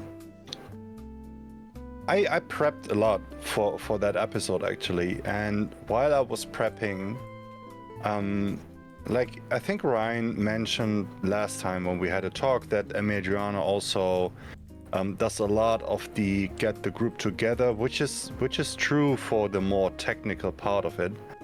But when I wrote through the recaps, there was something that hit me, which I wasn't very conscious of, and that is how many times EOS did actually put the crew together to talk about stuff that was like important on a group level, like emotional decisions sometimes and stuff like that. There was also these moments where she stood up and said, no, we have a talk now in the bastion, in that room. And she did that not only once, she did it a few times actually, and I totally forgot about it. And that's where that question comes from, because I was curious, like in the same fashion as I asked about Eldrin, like it feels like you sometimes play this role of demanding the crew to sit down and do the heavy talks, like, but what does EOS remember, or who does she lean on when that burden becomes too heavy for her alone? Is there any moments she thinks of that lifts her up? Or, like, I would imagine Ducky, without putting words in your mouth, but like what are these aisles of power that she could lean on? Yeah, no, it's a very good question. So firstly, the reason she does that is because her mother always wanted her to talk about how she felt, because this is her only child, and apart from her father Riker, who's out and about doing Oceanic Vanguard stuff, and whenever Vitor randomly arrives, no, he's not. Wait, how dare! Voice in the sky. But apart from visitors to the bookshop and stuff, the only person her mother could ever talk to was her child, And as Eos grew up, she had very complicated feelings because she is not part of the world as far as she was aware until she met everyone else. Eos had to talk about her feelings. And that whole instinctual, no, we're talking about it now, cup of tea, sit down, that's the Irish mammy and her waking up, really. Now, between those moments, typically it was for a good while Eldrin that she talked to about, okay, we need to gather people together. We have our little RP moments about that, and we try and make it happen. And in the Bastion, of course, because that dining room we have is just the perfect place for it. Very And similar. as a follow up on that, like during moments of sheer panic, I feel like her first instinct is often to contact Hatsu. Yeah. And how much does she fear the reliance on her foresight to make decisions on that, or is it blind intuition? Because there was like a few moments now where she had that foresight and it turned out to be wrong. So That's true. like, how does she feel about that? Like, Hatsu, and in the whole thing now, like the relation to Hatsu, and it seems to me when she panics, she most of the time contacts Hatsu first, and then there's also the other part of it where how she does feel about the foresight and what she sees, and does that affect her in any certain way? perfect, very good question actually. Hatsu to her has always been a father figure. Biz plays Hatsu as a very sage, master roasty kind of guy, as far as I can tell. And you're always available to her, no matter what nonsense comes out of your mouth. You make sense of it to her. And when she's panicking and she can't rely on her own voice in the head, which was like decacy for a while, as like a reverberating voice in her brain. Now she's alone, first time. She's got the N plate, no longer the L plate in the car. There's no one else in the car with her. She's on the road on her own. So she relies on Hatsu as being a bit of a guide. And how do I go about this next? What do you think? And you go through the words that she's spoken and you come back with a beautiful response. You play Hatsu so well, Biz. I just want to hear the freaking podcast the whole time. But that's how it works for Eos. She relies on Hatsu as a sage. What about the part with the foresight? Like, how does it affect her? Because to me, it sounds like mind-crushing experience that also produce a lot of fear. I would think like, does she think about where that stems from? Does it affect her a lot? Because she's very vocal about it, but it's also like, there's some things that might have been come true. There's some things that haven't been come true. And what do you think is like, does she think the crew has such powers that we can basically change these things, or would it be the outcome in certain scenarios? And how does she feel about that? That's the problem with divisions. So far, from what I've gathered, again, like going back to when divisions happened originally, I didn't really understand them. And I failed a quest within the campaign because of that. And my lack of understanding translating to Eos's lack of understanding. But I have a better grasp on what they are now. The problem with them is, for the most part, are what they are, and when they happen. She has no way of really predicting them. The only one that she really openly spoke about was the one of the heist, because that was fear. That was sudden, oh my god, that's going to happen the next whatever amount of time. Okay guys, please listen in real close.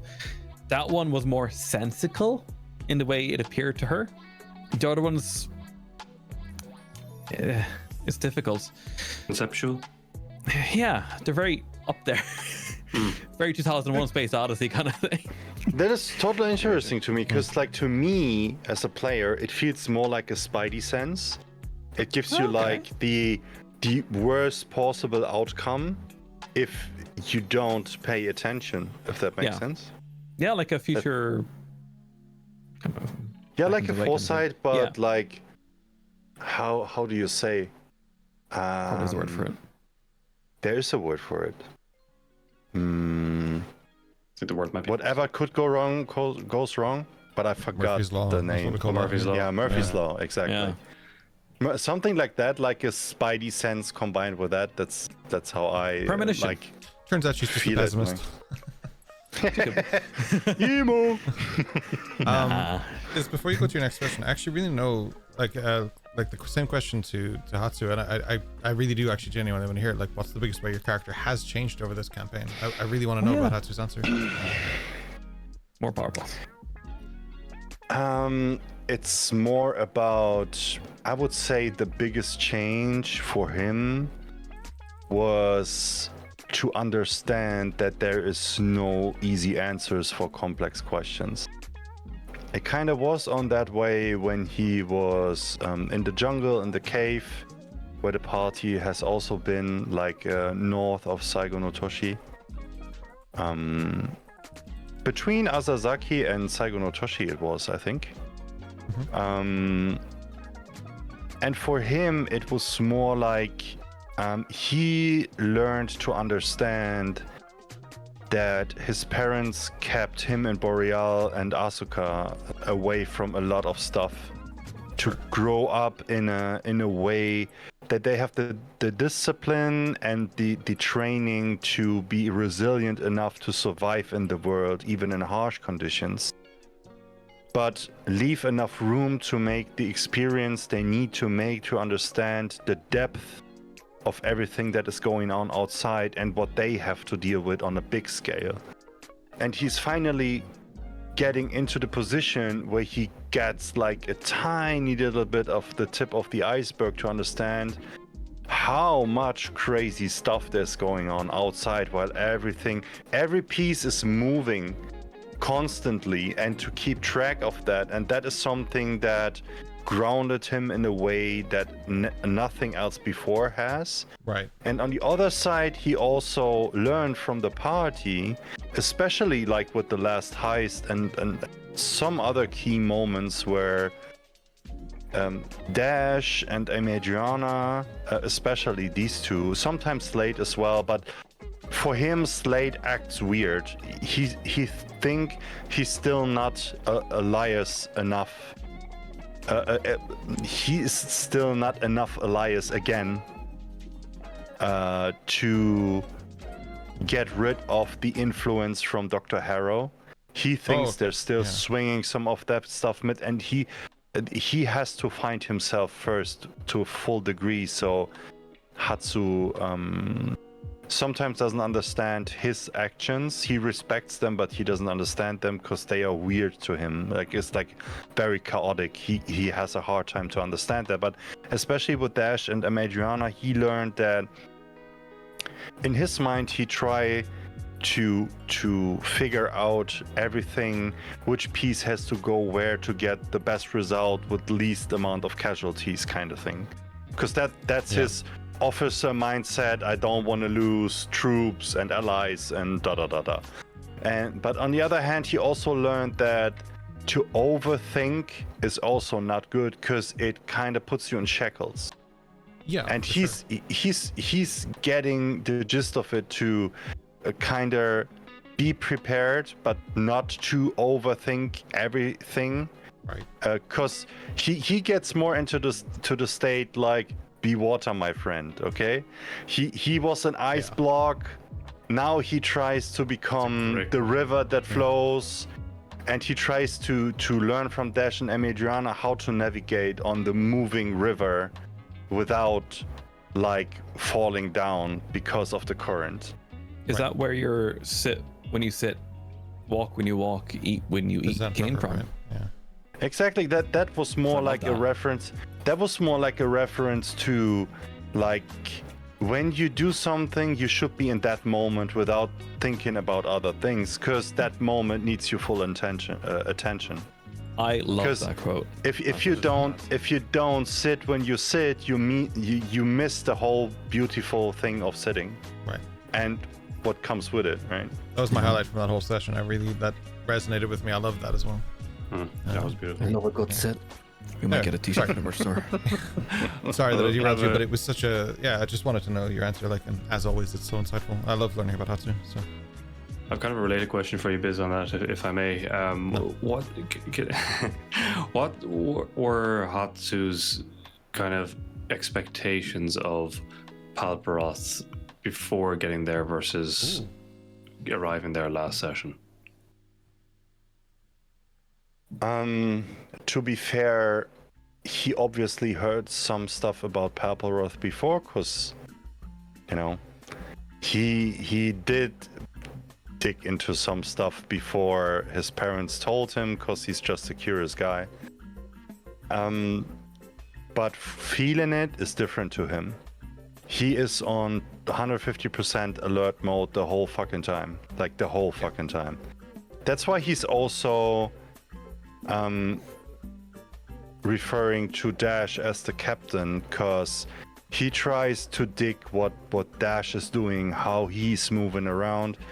He also learned that it's a lot about who do I know, who does owe me, who can I pay, what is the whistles on the streets. People talk, like people in Saigo no Toshi would not behave that way.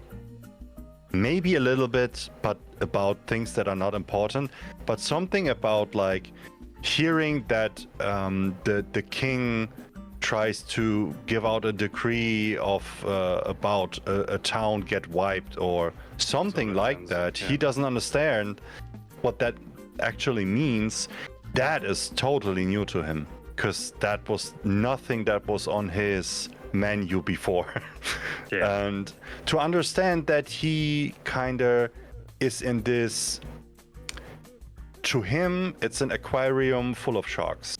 That's how he sees it. He doesn't trust anyone. He only trusts Lissa and Dash in that environment, and that is fucking it. And he's on his tippy toes the whole fucking time. Yeah, so I think I was actually throughout the campaign. Obviously, Dash had a very specific way of describing Palparoth, and so I might just throw the question out to all of you if you don't mind me asking it, Biz. What is that kind of the same for you? Because I'm very, very, very curious, because I was trying very much to portray a city of dirt and grime beneath the surface, where there's so much inequality and just everyone is disadvantaged bar the wealthy few. And obviously we're straight into Dash's world, kind of. So is that kind of the impression your characters are seeing, or are they like, hang on, Dash, you're full of shit, this is beautiful? I was expecting ziggurat and slaves and Pad of Exile, like. Yeah, that's kind of the impression that I've been trying to put out there, that it's dire. Yeah. You Seems literally alright though. went into a Seems sewer. like Northside Dublin, kind of dangerous, but you might get stabbed. You know? Can't tell the on surface in a sewer, either. Yeah. Fair enough. Like, for me / Eldrin, it's kind of a point where it's been painted as, this kind of, we're fancy, but it's not a fancy looking place. But every time you've encountered someone who's been like, Palparoth, it's always a thing of like, they are for sure way fancier and way more uppity than what he is letting on, like what Dash is letting on and what Keen is letting on. So for me, when the description of everything and then seeing photos and stuff, it's kind of like, that all makes sense now. That it all just jigsawed together. I'm like, yeah. But there was definitely doubts of kind of like, everyone's kind of painting this as like they're all douches in Palparoth. Like they're all like rich dickheads. To be fair, like, especially last episode, if you would remember, in Saigo no Toshi, Hatsu also explained to you that some of the older houses from the older families, they have like secret passages and stuff. and some of them we did actually use. To Secret him, tunnels. that your family has something like that also made a big impression on him, Surprised to me too. because he does know that no ordinary people have these, and that your parents had this vault, and also he's combining like your lingering values that are sometimes hidden behind the anger Sad. and the vendetta that is pumping on top of his heart, to see that his wish for change has roots, and that his family might have way deeper roots than on the surface, and that is also huge for Hatsu, actually. Oh, huge for me as well. I'm gonna have to have a talk with Alara next session. Hell yeah. Speaking of huge, there's another question from chat, and that is, what was the funniest moment in the campaign for you? Shovel. Dash and God damn Eldrin. Dash and Eldrin. Shovel or the ticks. It was the same session, but both of those were fantastic. Tick check was great. Dash and Eldrin, where Dash accidentally started a romance with Eldrin. Oh my god, I the couldn't fanfic. stop laughing. I really couldn't. That Like, we had to was, take a break because I couldn't compose myself. That was my funniest moment by far. I loved it. Yeah. I love that. Sorry, Kyle. I did not mean to. It was definitely put the moves on unintentional. you. That's what made it We funny. were The both fact that it playing wasn't. into it. Yeah. Go back They're and like, look at that clip. We're like, oh fuck it, we're here now. Yeah. Yeah, Like Kyle was like, get the clip right here, right now. I was into it. I'm an ally, like- damn it. I said, choke me, daddy. yeah. To me, the fucking funniest moment ever was when we have been at the little lake where Westland did wanted to go on the little island in the middle on any circumstances, and Hatsu went with him. Eos's house, yeah. Yeah, because he didn't want to leave him alone, and he had his whole thing. Oh, I have to go there now. I have to talk to the trees, whatever. And then Eldrin on the beach with old Westland. I was fucking dying, and then he was blind. Oh man, Wes. And then Eldrin said, "You will see." And then Ken went like, "Oh, I can't see. I'm blind. I told you that." Yeah, That was so fucking funny. I was laughing so hard, man. I did That that a was lot brilliant. in the campaign with like Keaton's campaign and stuff. I did that a lot, and it used to drive Richard crazy because I would do it with Speak with Animals or Speak with Dead, or whenever there's just a random NPC needed, they were all that character. Like, that's just I the was only playing thing. a druid, by the way, chat. So that spell was used a lot, and every fucking animal had ADD, Except I the think ravens, if they it- were depressed. Fantastic. except the ravens. Emo yeah. Raven. Yeah, the raven was God, emo, yeah. emo raven. Yeah, I think eventually Richard just went fucking yeeted the He squirrel, did the didn't squirrel, yeah. Which Did. in this Yeah. campaign I remember would be coming back to haunt him right now, should he still be playing. Like shopping and like bird or animal NPCs. There were the two things that Oh, everyone hated. shopkeepers as well, because you guys would be like, how much is this? They'd be like, oh, I can do that cheaper for you. Like, but oh, really? How? And they'd like have some ridiculous quest for you, like go kill a god or something. It would be like the stupidest shit. Like, Then, because anytime it was like, oh, we're going into a new town, I would start salivating like a hungry Yeah, dog. yeah. I was like, oh, shopping what? Oh, I was, And I everyone would was say just, no, like, no. going feral for like a shopkeeping book, and everyone was like, no, get away from it now. actually, I have a So now story I about was that. like, Because God. Jay was the guy in the first campaign who was like that, and I had to build digital shops before Foundry had them fully invested, and we could get a module for it. I had to build digital shops so that we could do it quicker, because Jay'd be like, what does this shop have? What does this shop have? What does this shop have? Oh, there's two of these shops? What do they have? And I'd be like, for fuck's sake. And so I built an entire system before they had built the module. We use a module now for it that, like, that's what that they're doing when we're ever doing a shopping episode. There's like a module that has all the stores open. But before that, I had to build one just for Jay. Oh, yeah. You're welcome. Then there was, is there more rope? I'd Yeah, like oh, to buy fucking rope. Is there more? My punishment to that was making one shop that bought all the rope in the world, and they raised the prices by 1,000%. So you could get rope only in this place, but you had to pay a lot more money for it. I just wanted weapons. That's all I did. Just kept buying more and more and more weapons. You did. You had a literal Eldrin still arsenal. doesn't have a sword. Eldrin doesn't have a sword. What the deal, Also, Eldrin? It just came into my mind, Okay. like actually my second favorite moment, like funny aspect kind of things, was actually the circus. I had so much fucking fun in the circus. How you I love played when the you fucking sang. chipmunk. I was fucking so delighted. That And then I roller was coaster like, was great. okay, what could Hatsu do? Like if he's like unhinged, no roots, Yeah, like yeah. what would he do? Like that was so cool to me because it was funny as fuck. I feel like we flip roles. Like I felt like I went like uber serious and like I'm so done with this place. I want to get out of here. And you went like full like, oh yeah, this is great. This is like I feel like me and you. Like that made me laugh so much when he just started doing that. That was so good. So good, man. Yeah, Great I love it. Yeah. Yeah, Hell Alfred's yeah. involved in a lot of the funny moments. What a coincidence. Yeah.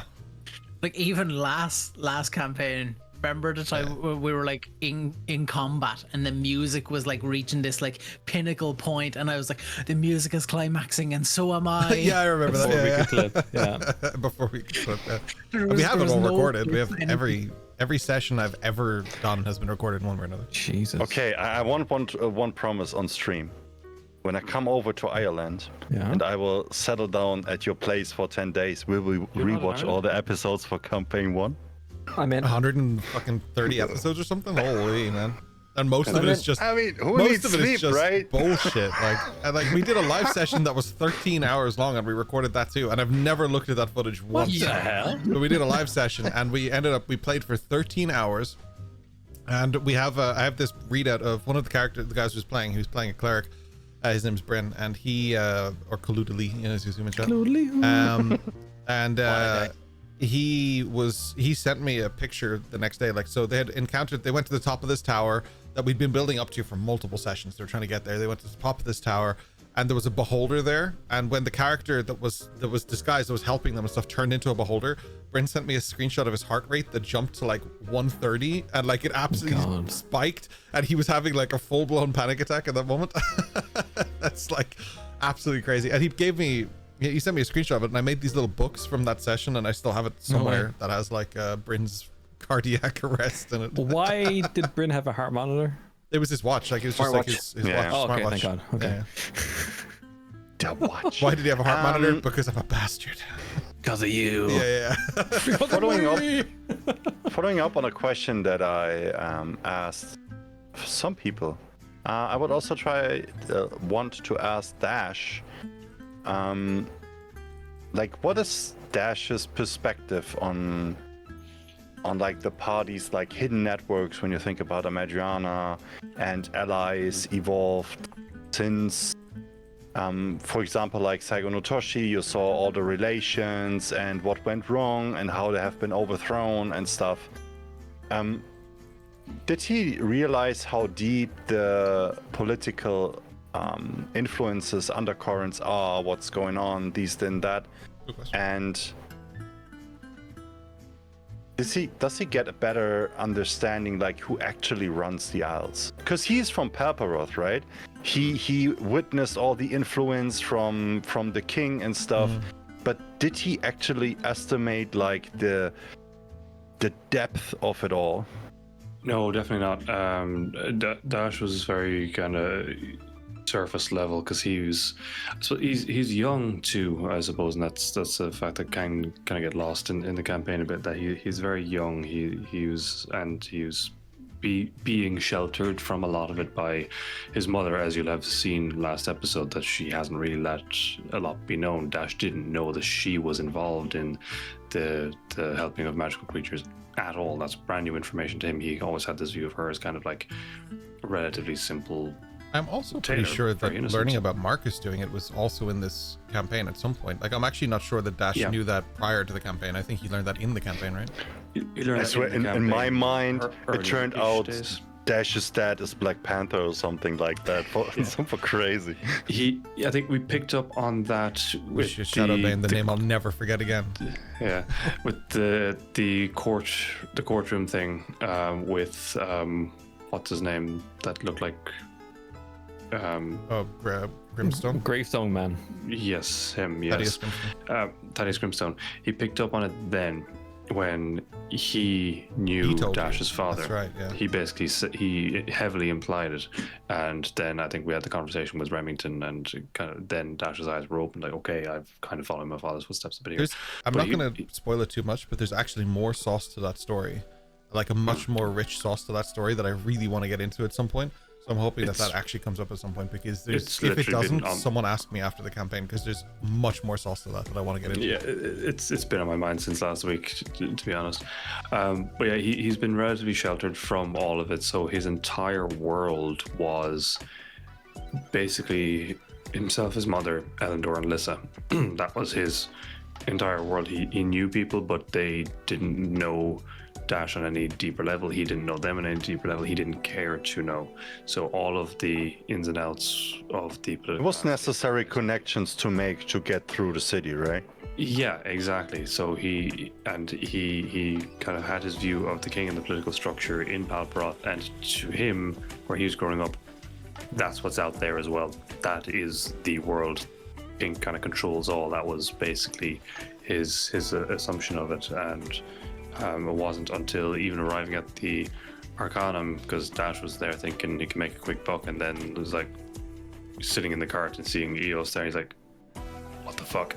Right. You know, and then it's like the first little crack in the dam of information that's about to flood Dash's brain, and then getting in there and seeing Boreal and just the whole lot. And then yeah, it was kind of like he had built up this dam, except Dash was looking at the river below the dam, not seeing the massive wall of water that's behind it. Now it's cracking, it's kind of flooding him all around him, and it's only now really, I suppose, since the party have left the Arcanum, that he's starting to see all of the machinations that are around it. Also, on that thing of the dam going around it, like, that is one of the things that Busy mentioned earlier, that you're really good at rolling with those punches. It makes it much easier when I'm like, because I take player stories really seriously. Like, so you give me as much as you can about your character, and I will build a world around those words. That's just how it works. Psycho no Toshi was built very much with Busy in mind. Palperoth very much with Dash in mind. Like, I had already the workings of Palperoth. I just had to twist some of it to suit Dash, which made things easier. But there were just places that made it like fit and made it work and felt really right about that. But like, your story is like where Busy's story is more, or Hatsu's story is more Busy going after it and trying to like I'm going to Psycho no Toshi, I'm going to find out what's going on, I'm learning about this, I'm doing this because I know this world, this is my world. Dash's is more like, this is my world and all this shit is going on, but your ability to roll with those punches means that I can just throw big things at you very quickly and you'll still be able to like recover very quickly. And I really like that, because your story's iron tight like that too. That's really cool. That's a credit to all of you as well. I'm sure, like, we haven't had a chance even to demonstrate that for Eldrin yet, for example, and I'm really eager to. I would love to see how Bricksunder played out, or something like that. I think that would be really fun to watch you take the lead for a little while there and see how that goes, because Eldrin deserves that. Like, one of the points I was going to make earlier was just like, I can see you actively, pretty much more than anyone, trying to find your voice as Eldrin. You're still trying to figure that out because you came in quite late. I think Jay has a different thing because Boreal has been here, right? Eldrin wasn't even here, so Eldrin came in quite late. He's new to it, and watching you try and figure out your voice, like some weeks you'll approach it like, okay, I'm a little bit angrier because I haven't done this, and like you'll have a reason for it. You're talking about like your journaling and everything, but I really appreciate that you're putting so much work into like, who is Eldrin now? Like, because you know who he was, but that doesn't fit here. So who is he now? And I can see you working. Attorney fighting himself, kind of thing. Speaking of who he was, I have still a question for Eldrin on that. Sorry, I was on a tangent. Sorry. No, that was a perfect segue, because it was mentioned that like his parents kind of guarded him. He wasn't allowed to play with the ordinary kids because it was dangerous. How did he end up as a guard? I never understood that. Like, how, like, that to me, that would be like the most dangerous place to be for a kid like that. Like, how did he actually get into that? And what's also interesting to me is like, because it's intriguing to me because of Hatsu, like, he basically got more freedom through more discipline and the job that he had and the duties and the responsibility. Like, how did he came to that job? So it was more of a rebellious kind of thing for him. That it was kind of like, oh, I'm sheltered, I'm this, I'm that, and think of it more of a. He wouldn't have been a teenager, but he would have been like. Let's think of it as brain fully not developed, not thinking straight, and screw you, mom and dad. I'm going to do this because I know I'm able to. He was exactly 15. I can tell you that. We both went in the same direction with that. Like, it's more of a thing of I've been sheltered all my life, and like, you know, mom and dad would panic if he wasn't like at home for 2 seconds. If they came home and he wasn't there, it was panic stations. So for him to be like, I can't live my life like this all the time, and that would have been kind of like the first kind of points of like anger for him. Like, it wouldn't have been anger when he was younger, because it was kind of just more of a I'm sad and lonely kind of thing. But as he got older and was like, no, like I'm responsible, I can do this. Like, why am I being in here the whole time? I can't just read books all day and have my mother as my teacher. Like, what the fuck is this? And it was a pure rebellious thing of, I'm gonna be part of the Steel Guard. These are highly trained, widely renowned fighters. So and she did apply for it. basically went and was like, I want to be a Steel Guard. And they would have known like my mother and father, and it would have been kind of a thing of, I'm trying to use their reputation of like, I'm wanting to be a guard. And it's kind of like okay, let's see what you got kind of thing. And that's where it was then more of a, oh shit, okay, I have to get in here and be a guard now and go through training and then make it through training. And then if you get trained up to the point of they're like, okay, he's got something, let's keep him. And was that also the point where he, through physical training, then in secret started to train his celestial abilities, I might say? Not anywhere near the guards or anything like that would he have done that. It was more or less afterwards when he started to kind of venture to the point of like. But like, how did they awaken? We saw something from Eos where she had like a big outburst of magic with Boreal. Like, how was his awakening? Like, how when did he actually know, okay, that's why I'm different? I can feel the presence. I feel the divine power in me. It's a dispensation. I don't think anyone actually noticed this or realized this. It was kind of like a moment of inner peace and acceptance.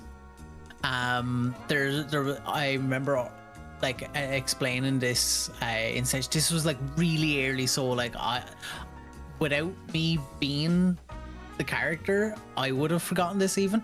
But like, there's the moment of after he is told, you've been searching to find a cure for a sickness, but it's not a sickness. I believe the quote is something along the lines of, you're looking to heal wounds, you're looking to heal scars, but the scars are only vision, like, you know, they're only in other people's eyes, basically telling me you're not sick, and that you're special. There's a moment of like, he was basically going home, and he took his goggles off for the first time outside, where that never happened before. And he was on his own, kind of like on this back road trail, and he just kind of like looked up at the sky and everything, just kind of seeing the world for the first time through his own eyes rather than through a lens. And that was kind of like a moment of like, I am who I am. And that was kind of like the awakening of, I suppose, like you said, like the celestial kind of magic with him.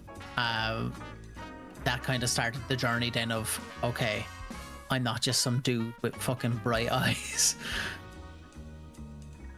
I'm bright like an Eldrin. We had some conversations behind the scenes about this before, but it is like an interesting point that like we took it really slow with kind of revealing our characters. It's only starting to happen now, really, that like your characters are very much so discussing their intricacies, and like Kian rightly pointed out, we still don't know, or I think it was Jay, that we still don't even know technically what Hatsu is in his species or like those kind of things. But there were like Tabaxi barbarian. There were definitely moments where Busy like revealed stuff through Hatsu that actually answer that question, and I don't know that anyone picked up on it. He did it twice. Madriana at the beginning did two things where she revealed, technically she actually talked about who her father was and then removed it. There was also one time where Madriana flat out said what she was, and I messaged him privately. Nobody really caught on, and I messaged him privately and I said, I will actually bleep that from the YouTube video because I don't think anyone got it, and I know you didn't mean to say it. And he was like, thank you so much. Because he flat out said it out loud, and I was like, I don't think anybody heard that. I don't think anybody knew what she said. I don't think anybody got that. But yeah, if you're watching the live stream, I think the orc's face pops over his mouth, and it's just a beep, a little quick beep now when it's when you see that part, because it wasn't meant to happen. It wasn't a narrative thing. It was just an accident and a slip of the tongue, and so like I didn't want to punish him for it. But like he flat out said it. But like there were these moments of just like, you guys are so locked into what you're doing with your character that sometimes you miss the intricacies of what other people are doing with theirs. And I think that change is finally coming. Like I would have personally, as a DM, I would have loved if that happened earlier, but I love where we're at now, that it's finally starting to happen, where we're having this transition where you guys are looking outside of yourselves. You were so almost self-involved and still trying to be a party that it just wasn't working. You couldn't do both. And now you've reached this point where I can definitely see a team dynamic, and it's building, and it's cooking, like it's good. But yeah, like Hatsu has not necessarily been secretive about his species. If you're paying attention, there have been clues, like definitely several clues. So the glove off moment there recently, and I that happened more than once too. Yeah. And I was like, the okay. skin. Yeah. There's definitely things there, yeah. You can't write the I mean, like his half brother. I mean, Boreal technically is adopted, but he's an owling, and you also know that he has an older brother that also looks a little bit different. You know, He's blue, right? seems like only the women's are humanish. I do think that the hill that my wife will die on the most about this campaign is that Busy just is a bird person, and that, or Hatsu, sorry, is a bird person, not Busy. That Hatsu is a bird person, and like she's convinced under that mask, and she will not. She in 100 sessions has not dropped that. Like that has been her theory since one. So. To be fair, there's so many theories about what and who Hatsu is. I fucking like it, and I love the conversation. I can tell you something. You're all wrong. I've had people message me, I think most like about other characters, like about like any of the other players talking about someone else. The most things I've gotten are theories about Hatsu throughout the campaign of just like, is he a vampire? Like, is he a zombie? What's happening under there? Is he dead? Is he alive? Is he a bird? Like, I'm just like, dude, I ask him, man. I'm not gonna tell you anything about his character. Speaking of theories, an owl suit. Yeah, who knows? Boreal is just in a suit. Yeah, like he's just a guy. Just a furry. Speaking of Boreal, there's a question that I have for Boreal, because kinda he is the newest sentient character in the campaign, as you framed it, and but your character has actually witnessed some stuff that you as a player just explore slowly by rewatching the older clips. But I think like Boreal technically has seen Westland be in the school, be part, then you also got the message that he died, and then all of a sudden you rejoined with the group, and there is Westland, but it's a different Westland that got reborn and stuff. How does Boreal actually feel about that? Is he like curious? Doesn't he give a shit? Like Everything falls back to the simple word of magic. We went to a magic school, we've seen magic shit. I can do magic shit. I assume something happened magically that brought him back or changed him or something. Now, I would love an explanation in game, but it doesn't technically phase him in comparison to, say, Eldrin spreading wings. That would have caught me off guard more. But the more we've gone through the school and the more things we've seen, the more stories you guys came back with, like fighting the fire creature and raised threats. We know those things are out there. We know Harrow is doing experiments. So shit like this. Fairly certain. So we know all these things happen. We know things can change. Like Slate can't physically change his form. For all I know, you could have taken Slate's blood, threw it in him, and boom, youth. I wonder how Boreal So would for feel about the Boreal, fact that it's we more defeated like- a race threat with the power of friendship. That's a conversation I actually do want to hear. I forgot about that.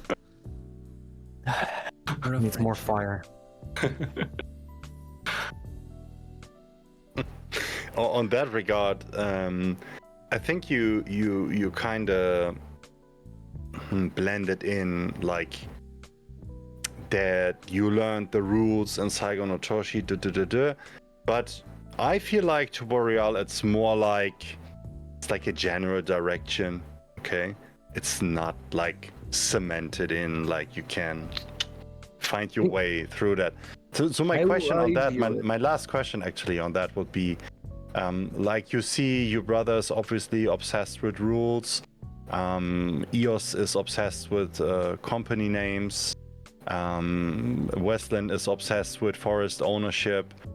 Like you being tied to like the raw elements and the magic that comes with it.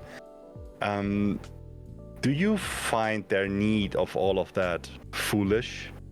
Is it just like, these guys, just live your yeah. life?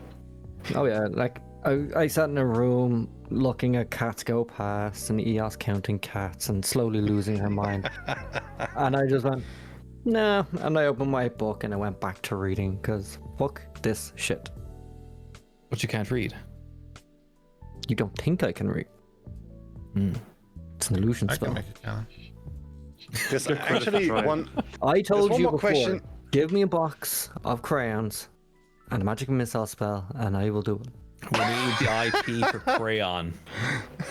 I have one last question before we wrap it up because I honestly forgot about it.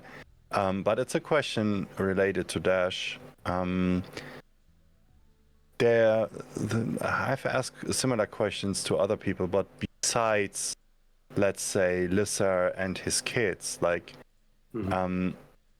when everybody on the ship gets quiet and everybody is sleeping or doing the thing, is there like a specific thing, like a failure, a close call, that keeps your mind still busy?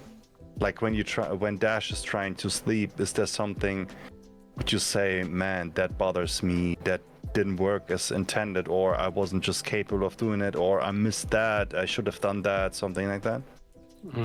Not particularly, to be honest. I don't think so. Like from Dash's perspective, I don't think so, because again, he just kind of goes with the flow. If it was meant to happen, it would happen, or he would have been able to make it happen. So, not as such. No, to be honest. I mean, for Dash, to keep his mind busy, he's in his journal. He's drawing birds. That's literally his thing. He's Birdman, confirmed. he's Better not Birdman. be drawing me, you pervert.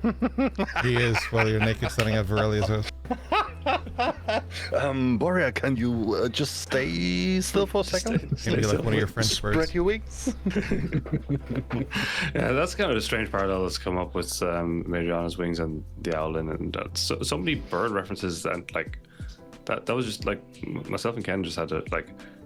Our intention was, it'd be hilarious because eventually Mariana's going to steal the journal. It was Yeah. just full of birds. That's just To be fair, become that was such a your thing. idea, and it was like really funny. Like I definitely helped you lean into it, but it was funny. Like Yeah. the way you carried that and the way you bring that up was really funny to me too. You'd be at the campsite and you're like, "No, I'm just gonna use my journal," and then you just wouldn't say anything about it anymore. And like everyone was like, "That's sus as fuck." He's just doodling. yeah. You're all simple as that. Is there any last questions you want to ask? Any one of you? I have one actually. Or chat. Last minute question. I have one. It could be a good opportunity for like random bit of role play if you want to lean into it. Hit me. Because myself and Kyle were having a bit of a conversation about like quotes and maybe prepared things that you'd have had for the character. Yeah. Is there a situation that you had hoped would arise over the 100 sessions that maybe hasn't, that you had Shit, should something I not be here for this? prepared for? No, you're good, because like I can give you an example that I had this quote about birds when right after we were leaning into the bird thing, and I was kind of waiting for maybe there'll be a situation where we're trying to get information out of someone, and Dash is trying to intimidate someone, and he'd give them the line that like maybe they're a bit resistant to it, Right. and he'd give them the line. Hang on, I have to open my chat with Kyle to see what was the line again. One second, where was it? Where's Kyle? He's hiding on me. Oh yeah. You blocked him. He's in your. he's In the chair in the corner. Most recent. Uh, Gina, maybe. Sorry, I'm going back to it now. So, yeah. It showed the journals like, remarkable creatures, birds. It's said that they go quiet when death is near. Do you hear any birds right now? Hell yeah. And yeah. Caw, But I'd have to- concerns. I was thinking to myself, how would that actually happen? I'd have to be like, okay, so DM, tell me what's the environmental sounds right now? What are we hearing? And kind of be like, oh yeah, seagulls flying. Be like, ah, fuck it. What environmental sounds are we picking up on? I'm just constantly, for some reason, talking about birds. Yeah. So is there any moment like that you'd hoped would happen, that you could showcase a bit of the character that hasn't happened yet? No, I play session by session really for Rios. In that way, like I don't mentally prepare for RP ahead of time because we don't really know what we're running into every session, to be honest with you. Fair. But To be I fair, prepare while you guys are doing your thing. I'm thinking, what's Rios gonna do here, listening to what Fitz is saying about Hatsu or whatever. I'm thinking of how would she respond if I need to. I'll add to that and say you put a lot of work in this week because we had a good conversation about what EOS's future would look like. So Oh yeah, now she's you're gonna thinking, blow up the planet. yeah, well, not if I do it first. But it is like a case of just, I don't know, like you're putting more thought into that now, which is pretty cool to watch. So, I have a personal Trello board for Hatsu yes, you do. with around 64 boxes of things he would call things when they occur, future abilities or something else. Things that would be telltales if he don't want to say something straight up like he would normally do. There's a shit ton of stuff, and I'm just happy to sprinkle it in while it appears. Hell yeah. I think for me, it's kind of like what Azul said in chat there, like between sessions, do you ever play out in your minds what your player would like to do or like to say? For me, again, kind of like what brought the conversation with me and Keen was that I would just happen to come along quotes, either through a movie, a series, a book, or like TikTok, Instagram, social media, anything at all, or just general conversation. You hear someone say something, you're like, oh, that's cool. Or the one that's getting me most recently, and this is where my mind is going, the whole kind of good guy, bad guy, like where's your alliances and stuff like that, is I'm getting all these quotes that are all about like redemptions, and getting all these quotes that are about like doing the good thing, the good, like, and all these Latin quotes and stuff. Like I was saying one to Keen, like that I'm not gonna say because I could still end up saying it somewhere, but 100% I think about it. And if I never say it, I'll never say it. It's fine. It'll just be on a notes tab somewhere, and it'll just stay there until the magic cloud of the internet dies. But yeah, that's it really for me. I do definitely think about it though, all the time. Oh, there's actually a lot of the times when I'm in work, especially when there is like little breaks in between, when I'm driving, before I go to bed. There's so much stuff I think about that Hatsu would think about, because I try to get in the mind of Hatsu to understand what he would think about it with the knowledge that he has. And there's 100%, like, I'm playing out so many situations and try to find links and hooks and where to pull strength and what to combine. Like, it's just I like that a lot because it helps me to, when the situation occurs, I have thought about it already. So Yeah. it doesn't necessarily mean I have to play it the exact same way because there may be new variables, but I have a general idea of what he would do because I've already thought about it. Similar to And that, I when really like that aspect, 100%. when I'm driving or listening to Me- music, it's typically like what is said there. How would Eos interpret this? That kind of stuff. Like scenarios in my head, not necessarily what I would do in session, because who knows will ever come up. But you do kind of need to view the world through your character's eyes throughout your normal life to kind of get a vibe for, well, she's left-handed, therefore can I actually hold this mug like that and drink it, kind of thing. I know I've Method gotten acting. messages from Busy saying that I'm a bastard because he couldn't sleep till 6 a.m. because he was thinking about everything that happened in that session. I've had Yeah, more than a can few of vouch. those. Can And yeah, vouch, you've yeah. had those as well.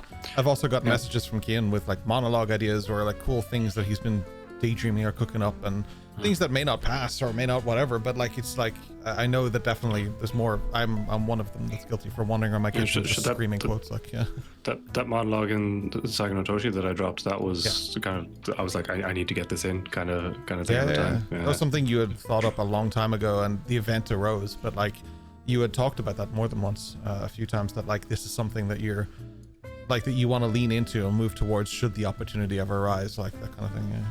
And I fucking love that moment because it was like the moment occurred and then Dash changed for like Kian the actor. Your whole demeanor, your mimics, everything Right. changed and you hold that speech. That was crazy. That leans I'm into like very Zoul's- proud of that, I won't lie. Yeah, that leans into Zoul's Yeah. question in chat, just saying like, do you ever play it out in your minds what you think you would, your player, like your character, would like to say or to do? But I think all of you do sometimes. I really think that's part of it. Constantly. Yeah, Constantly. there's a lot And of there's long-term stuff for Eos that I would love to happen, but we have room, we have time. Yeah. Do you ever do that thing like 'cause I used to always do it like particularly if you're in the shower and you're thinking back like an argument you had 10 years ago, Yeah, it's like, yeah. fuck, I should have said this. Yeah. I'm doing that all the time with like Dash, like shit, I should have said this, or okay, if this happens next time, this is what I'm going to do. And like, Often no, have I have to not get shampoo in my eyes, man. I often have that I'm a as I've sadist. I like try to get as much as possible, man. say to use. I'm like end of the session. I'm like, all right, see you later, you know, and I shut down the PC and I like sit back and I like lean back for a second. I'm Yeah. like, and there's like a moment of fuck, I should have said this, and then I like just go right. Never mind, just don't worry about it. And I go into the bed and I'm lying there and I'm like, fuck. I'm rage baiting myself. yeah, It may shock you all. Oh, fucking Jay does not prep Oh, at Jay, all. it There's doesn't. no way. I shouldn't have included No. Jay in that conversation. You're good, for sure. No. I coast all the way through. I have an end game. I have an end plan. Yeah, of course. How I get there? You fill in the happen. blanks. I mean, my thing think was I'd- like I walked around my kitchen. Like Alan Moore did the Killing Joke from like when Joker does some crazy shit in Batman, and Troy Baker does this incredible version of it. He's doing a live Comic-Con panel or something. And there was weeks where I'd walk around my kitchen just going, memories can be vile, and just like completely going fucking. And because I had Harley at the time, I'd Your be like, neighbours, man. Harley, and I would just like call her and stuff like that. And I would just do that because I wanted to practice that part of my voice because I wasn't good at it. I'm not necessarily good at it now either, but I couldn't do that rasp on demand at all. And there was a character or two in the campaign at the time, that was in C1, that I was like, I need to have that voice. And that was when we were dealing with those fucking weird clown shit. And like I needed that voice and I just didn't have it. So I would just keep mimicking Troy Baker over and over again. And then it came to a point where I would just like have his voice stuck in my head. Like it was just have his head stuck in my head. Oh my God. I have his voice stuck in my head. Yeah. But I that's do a lot of brilliant. quotes If like you that. become for a slight moment, become that person. Like that's actually how I created Sir Winchester in Right. campaign 1. Yeah, the yeah, split yeah. personality from my main character. So I ended up talking like that for weeks and weeks and weeks. And then it just became natural. And it was so fucking funny. Yeah. Really cool. I was trying to do that with the Dash accent initially, but You did a great, man. Bring back the suit. to be quite honest, it's very hard to keep up that particular voice in real life Alright, when hang on, people lightning looking at bolt you at like fort you're level. absolute prick. But I actually brought that in. That's a good. It goes back to the influencing the campaign with a thing because you made that choice. I've brought characters in Palparoth now who do the same thing. They have the outside voice and then the hidden voice, and like it flips and stuff, and that's a thing. You- Yeah. You did it back at the Arcanum, or back at the Pearl rather, with Elendor, and Oh, that's that right. He did it too. That was yeah. actually unexpected for me, 'cause when you were like, "Okay, let's drop the outside voice." I was like, Yeah. "Oh, okay, right." That was a big signal to me. It's like, okay, right, I see where he's going with this for fucking everyone back in Palpatine now. Yeah, like this is a thing, and like your want to do that became an established part of those characters, and so like that is again a good example of character changing influence of the story. Sorry, Biz, I interrupted. Yeah. No, I was just saying to me narratively, when I played Hatsu, it was more like a show of trust that Dash doesn't necessarily need that anymore. That it was part of his facade that he felt not the need for anymore in the group, and that was actually really like trust building in that regard. The same, especially when he basically spoiled to Adriana what he is about, because that was a headphones off moment, like nobody witnessed that, but Right. actually Adriana knows kind of in which direction Hatsu goes as Definitely the closest. like for an sure. entity. Yeah. Yeah. So I do like kinda- that though. I You kinda- have that Hatsu voice as well, and that Hatsu persona, and I can see when we're streaming, I can actually almost see when before you speak, you slip into like a Hatsu thing. You give yourself the posture and the shape, and you summon that power of Hatsu from you, and then start speaking as Hatsu. And I can see when you're about to go into something deep as fuck, because you're just like, and then like you do this whole change. It's like you're shape shifting into Hatsu almost. It's a really fucking cool thing to watch. Yeah. It's Fucking very Super nice. Saiyan Biz. Yeah. Yeah. But there's Two just different people, like, sometimes Hatsu in the faces start of different the episode, I'm still morphing because I'm still busy and I'm not quite in yet. And then if you watch it back, you see some episodes where like the first 5 minutes I'm not really in, so my voice is a little higher. You can really hear that. So yeah, but Yeah. like I love to kind of use that moment to really slip into that, Yeah. and that's why also my characters usually have different voices. Because might it gives you actually- more like it drags you more in, at least for me. Yeah. Yeah. And like Speaking it physically differently. works. Yeah. Yeah, actually, Biz, you've influenced me a bit there, because as kind of Dash has been trying to move, I've been trying to play him a bit more mature. You might have noticed, I don't know, but I've been trying to actively do it in the last few sessions, that I am starting to slow down his voice a bit and relax my vocal cords, so it's speaking with a more, what should be like a more mature, older tone, as I'm trying to transition him into a more mature version of the character, and I'm actively trying to I feel like you've been kind of doing do that what you're since doing the with book, that too as kind well. of like you've been transitioning that since the book arc, when you were kind of like away for a while. Yeah. And we talked about Dash more than you played him, and it was driving you crazy because you were like, I just want to be Dash again. And like Yeah. after you came back, I feel like you started making that transition from like this childish jokester, back of the class kind of character to like, all right, this is Daddy Dash. Like, yeah, that was pretty cool. It was kind of an IRL thing as well, because I happened to come across a TikTok about a guy who said that he speaks with this kind of voice because he was always told he was mumbling as he was younger, and then he realized his actual tone is a lot deeper. And I was like, hang on, I do that as well. Yeah. So I pinch my vocal cords to increase my voice so people understand me better. But if I actually just relax Call that my my work voice voice. a bit. Yeah, exactly. I have the work voice, and then I have my actual tone is much deeper than I have normally spoken with throughout my entire life. So I'm trying to use Yeah, that. me bit too, more. man. What I like Yeah, about that is more that you maybe intuitively lean more into, if you remember in the past, Dash did a lot of that, well, and then he made this pause and tried to explain while he was thinking. But now he's taking the same patience, but is not overthinking. He's just talking it out. And I kind of like it because it feels natural. It feels really natural to the character of Dash. And it's more like a transition. Now it's only like a thing for you to get comfortable with it. So it feels natural. So you don't have to think about what to do when you do it. Yes, very Funny, much so. I've kind of started doing that as well, Yeah. because I was doing Eldrin with a lot more like panic and uncertainty Yeah, yeah, and jumpy, yeah. jumpy. I remember the And conversation we had by the lake in the Arcanum, like it was very like that, Yeah. versus now we can have a Like, conversation. It's just it's exactly, chill, like someone you know? who's like biohacked ourselves into like Makes sense, because Eos threatened to kill him the second she saw him. She's like, "Why are you talking to me in plural?" Yeah, like, and now Why is he talking it's twice to the point at where once? he's just calmer, and even with EO saying like you're talking a bit different here. It's like the whole kind of thing where he's like he's anchored himself mentally, and he's like, okay, I'm able to talk now. I'm able to think clear now. He just relaxed, you know. Very quick. Beautiful. Rapid fire from you. You can wrap it up in 1 sec. Sorry, quick rapid fire from you, Kazul asked in chat. Does anyone have any props on hand to help you be in character? The reason I'm asking is because Rory just went like this with his journal, and I thought he was advertising our merch in the most blatant way, and I realized he was just answering a question in chat. So very A quickly. notebook and a commissioned artwork up there. Oh yeah. I do actually. It's I just looked up. He's got a mask on. He's just sitting there with a little mask. I also have a wooden sword just up here. Nice. Nice. I'll try to always wear a shirt when I'm streaming. I started with a suit, but that was just too much. I'll try to always wear a shirt when I'm bring streaming. suit back.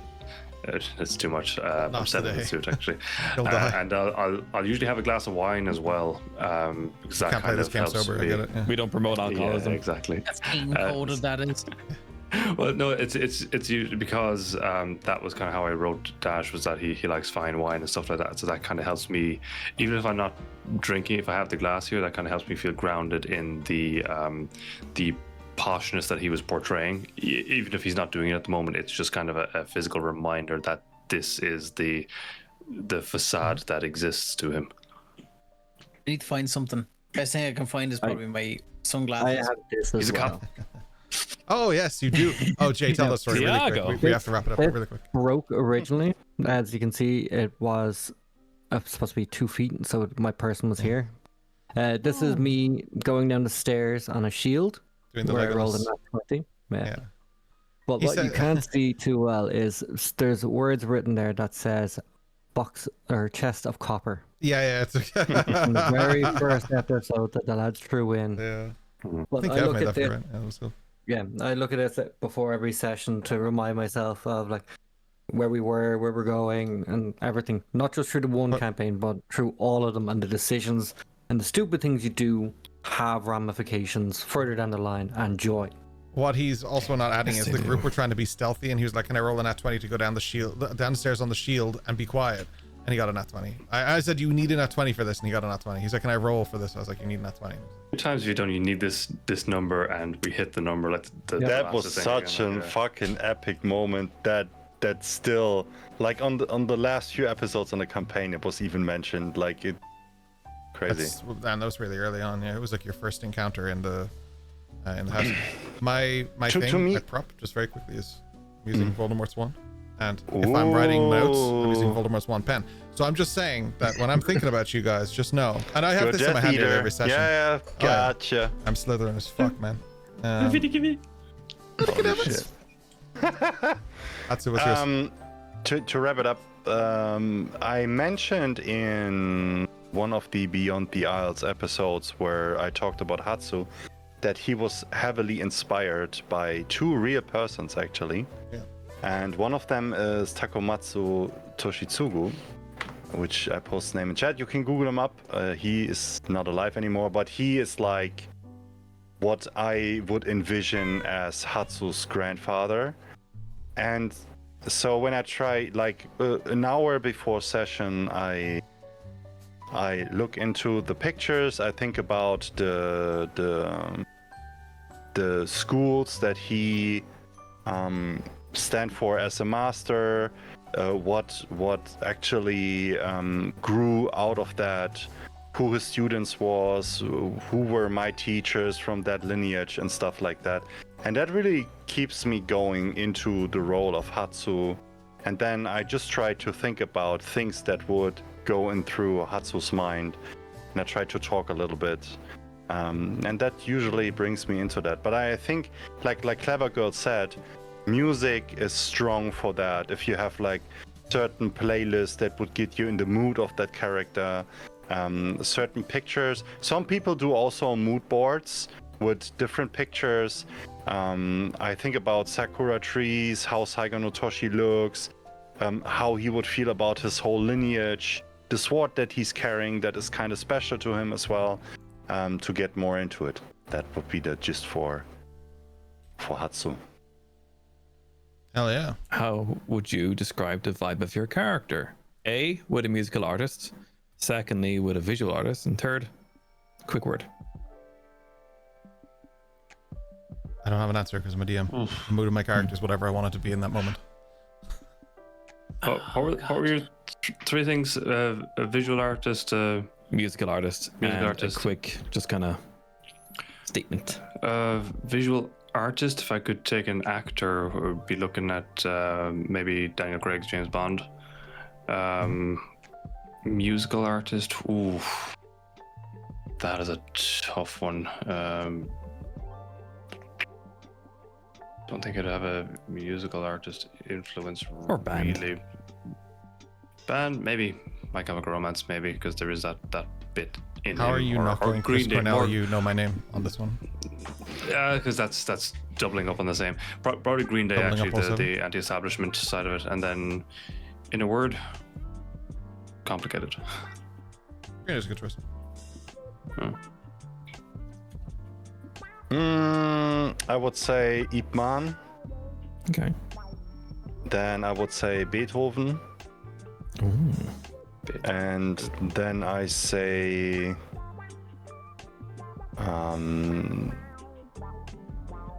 the sword is not a weapon, it's an extension of your body. You are the weapon. I like that. God damn, I can't think. I don't have any. You I'll show up and play the character. I just go burr. No. That's when I'm just blasting off spells. Like Gatling go burr, burr, burr. Oh wait, no, it's Dan DeVito. I just started blasting. That's inspiration right there, you know. Yeah. I need to get another fucking clip and have a picture of him for that meme just there so I can channel the energy before I go in. But again, I haven't even done a combat yet, so Yeah. You did before you became sentient. I haven't. Mr. Cal, your answer on that question. I If you really have don't know. You're okay. You don't need If to you rush have yourself. You're okay. Like I can hear music in my head, but I have no clue who the artist is. It's Christy just Moore, I hear you. no, absolutely not. Think about type of music you'd hear from like the Kingdom of Heaven, or some kind of like Sepultura. movie with kind of like a epic. What did he That is my say? favorite thing that Rory has ever said. Think about the kind of missed that. kingdom music you'd hear in the Kingdom of Heaven. He's like Sepultura. That is the most metal fucking answer, and I love it. I'm here for They're it. fucking great, man. I just Holy discovered them last shit, week. Holy man. crap. Oh, I was raised on Sepultura, man. I drive slightly faster now.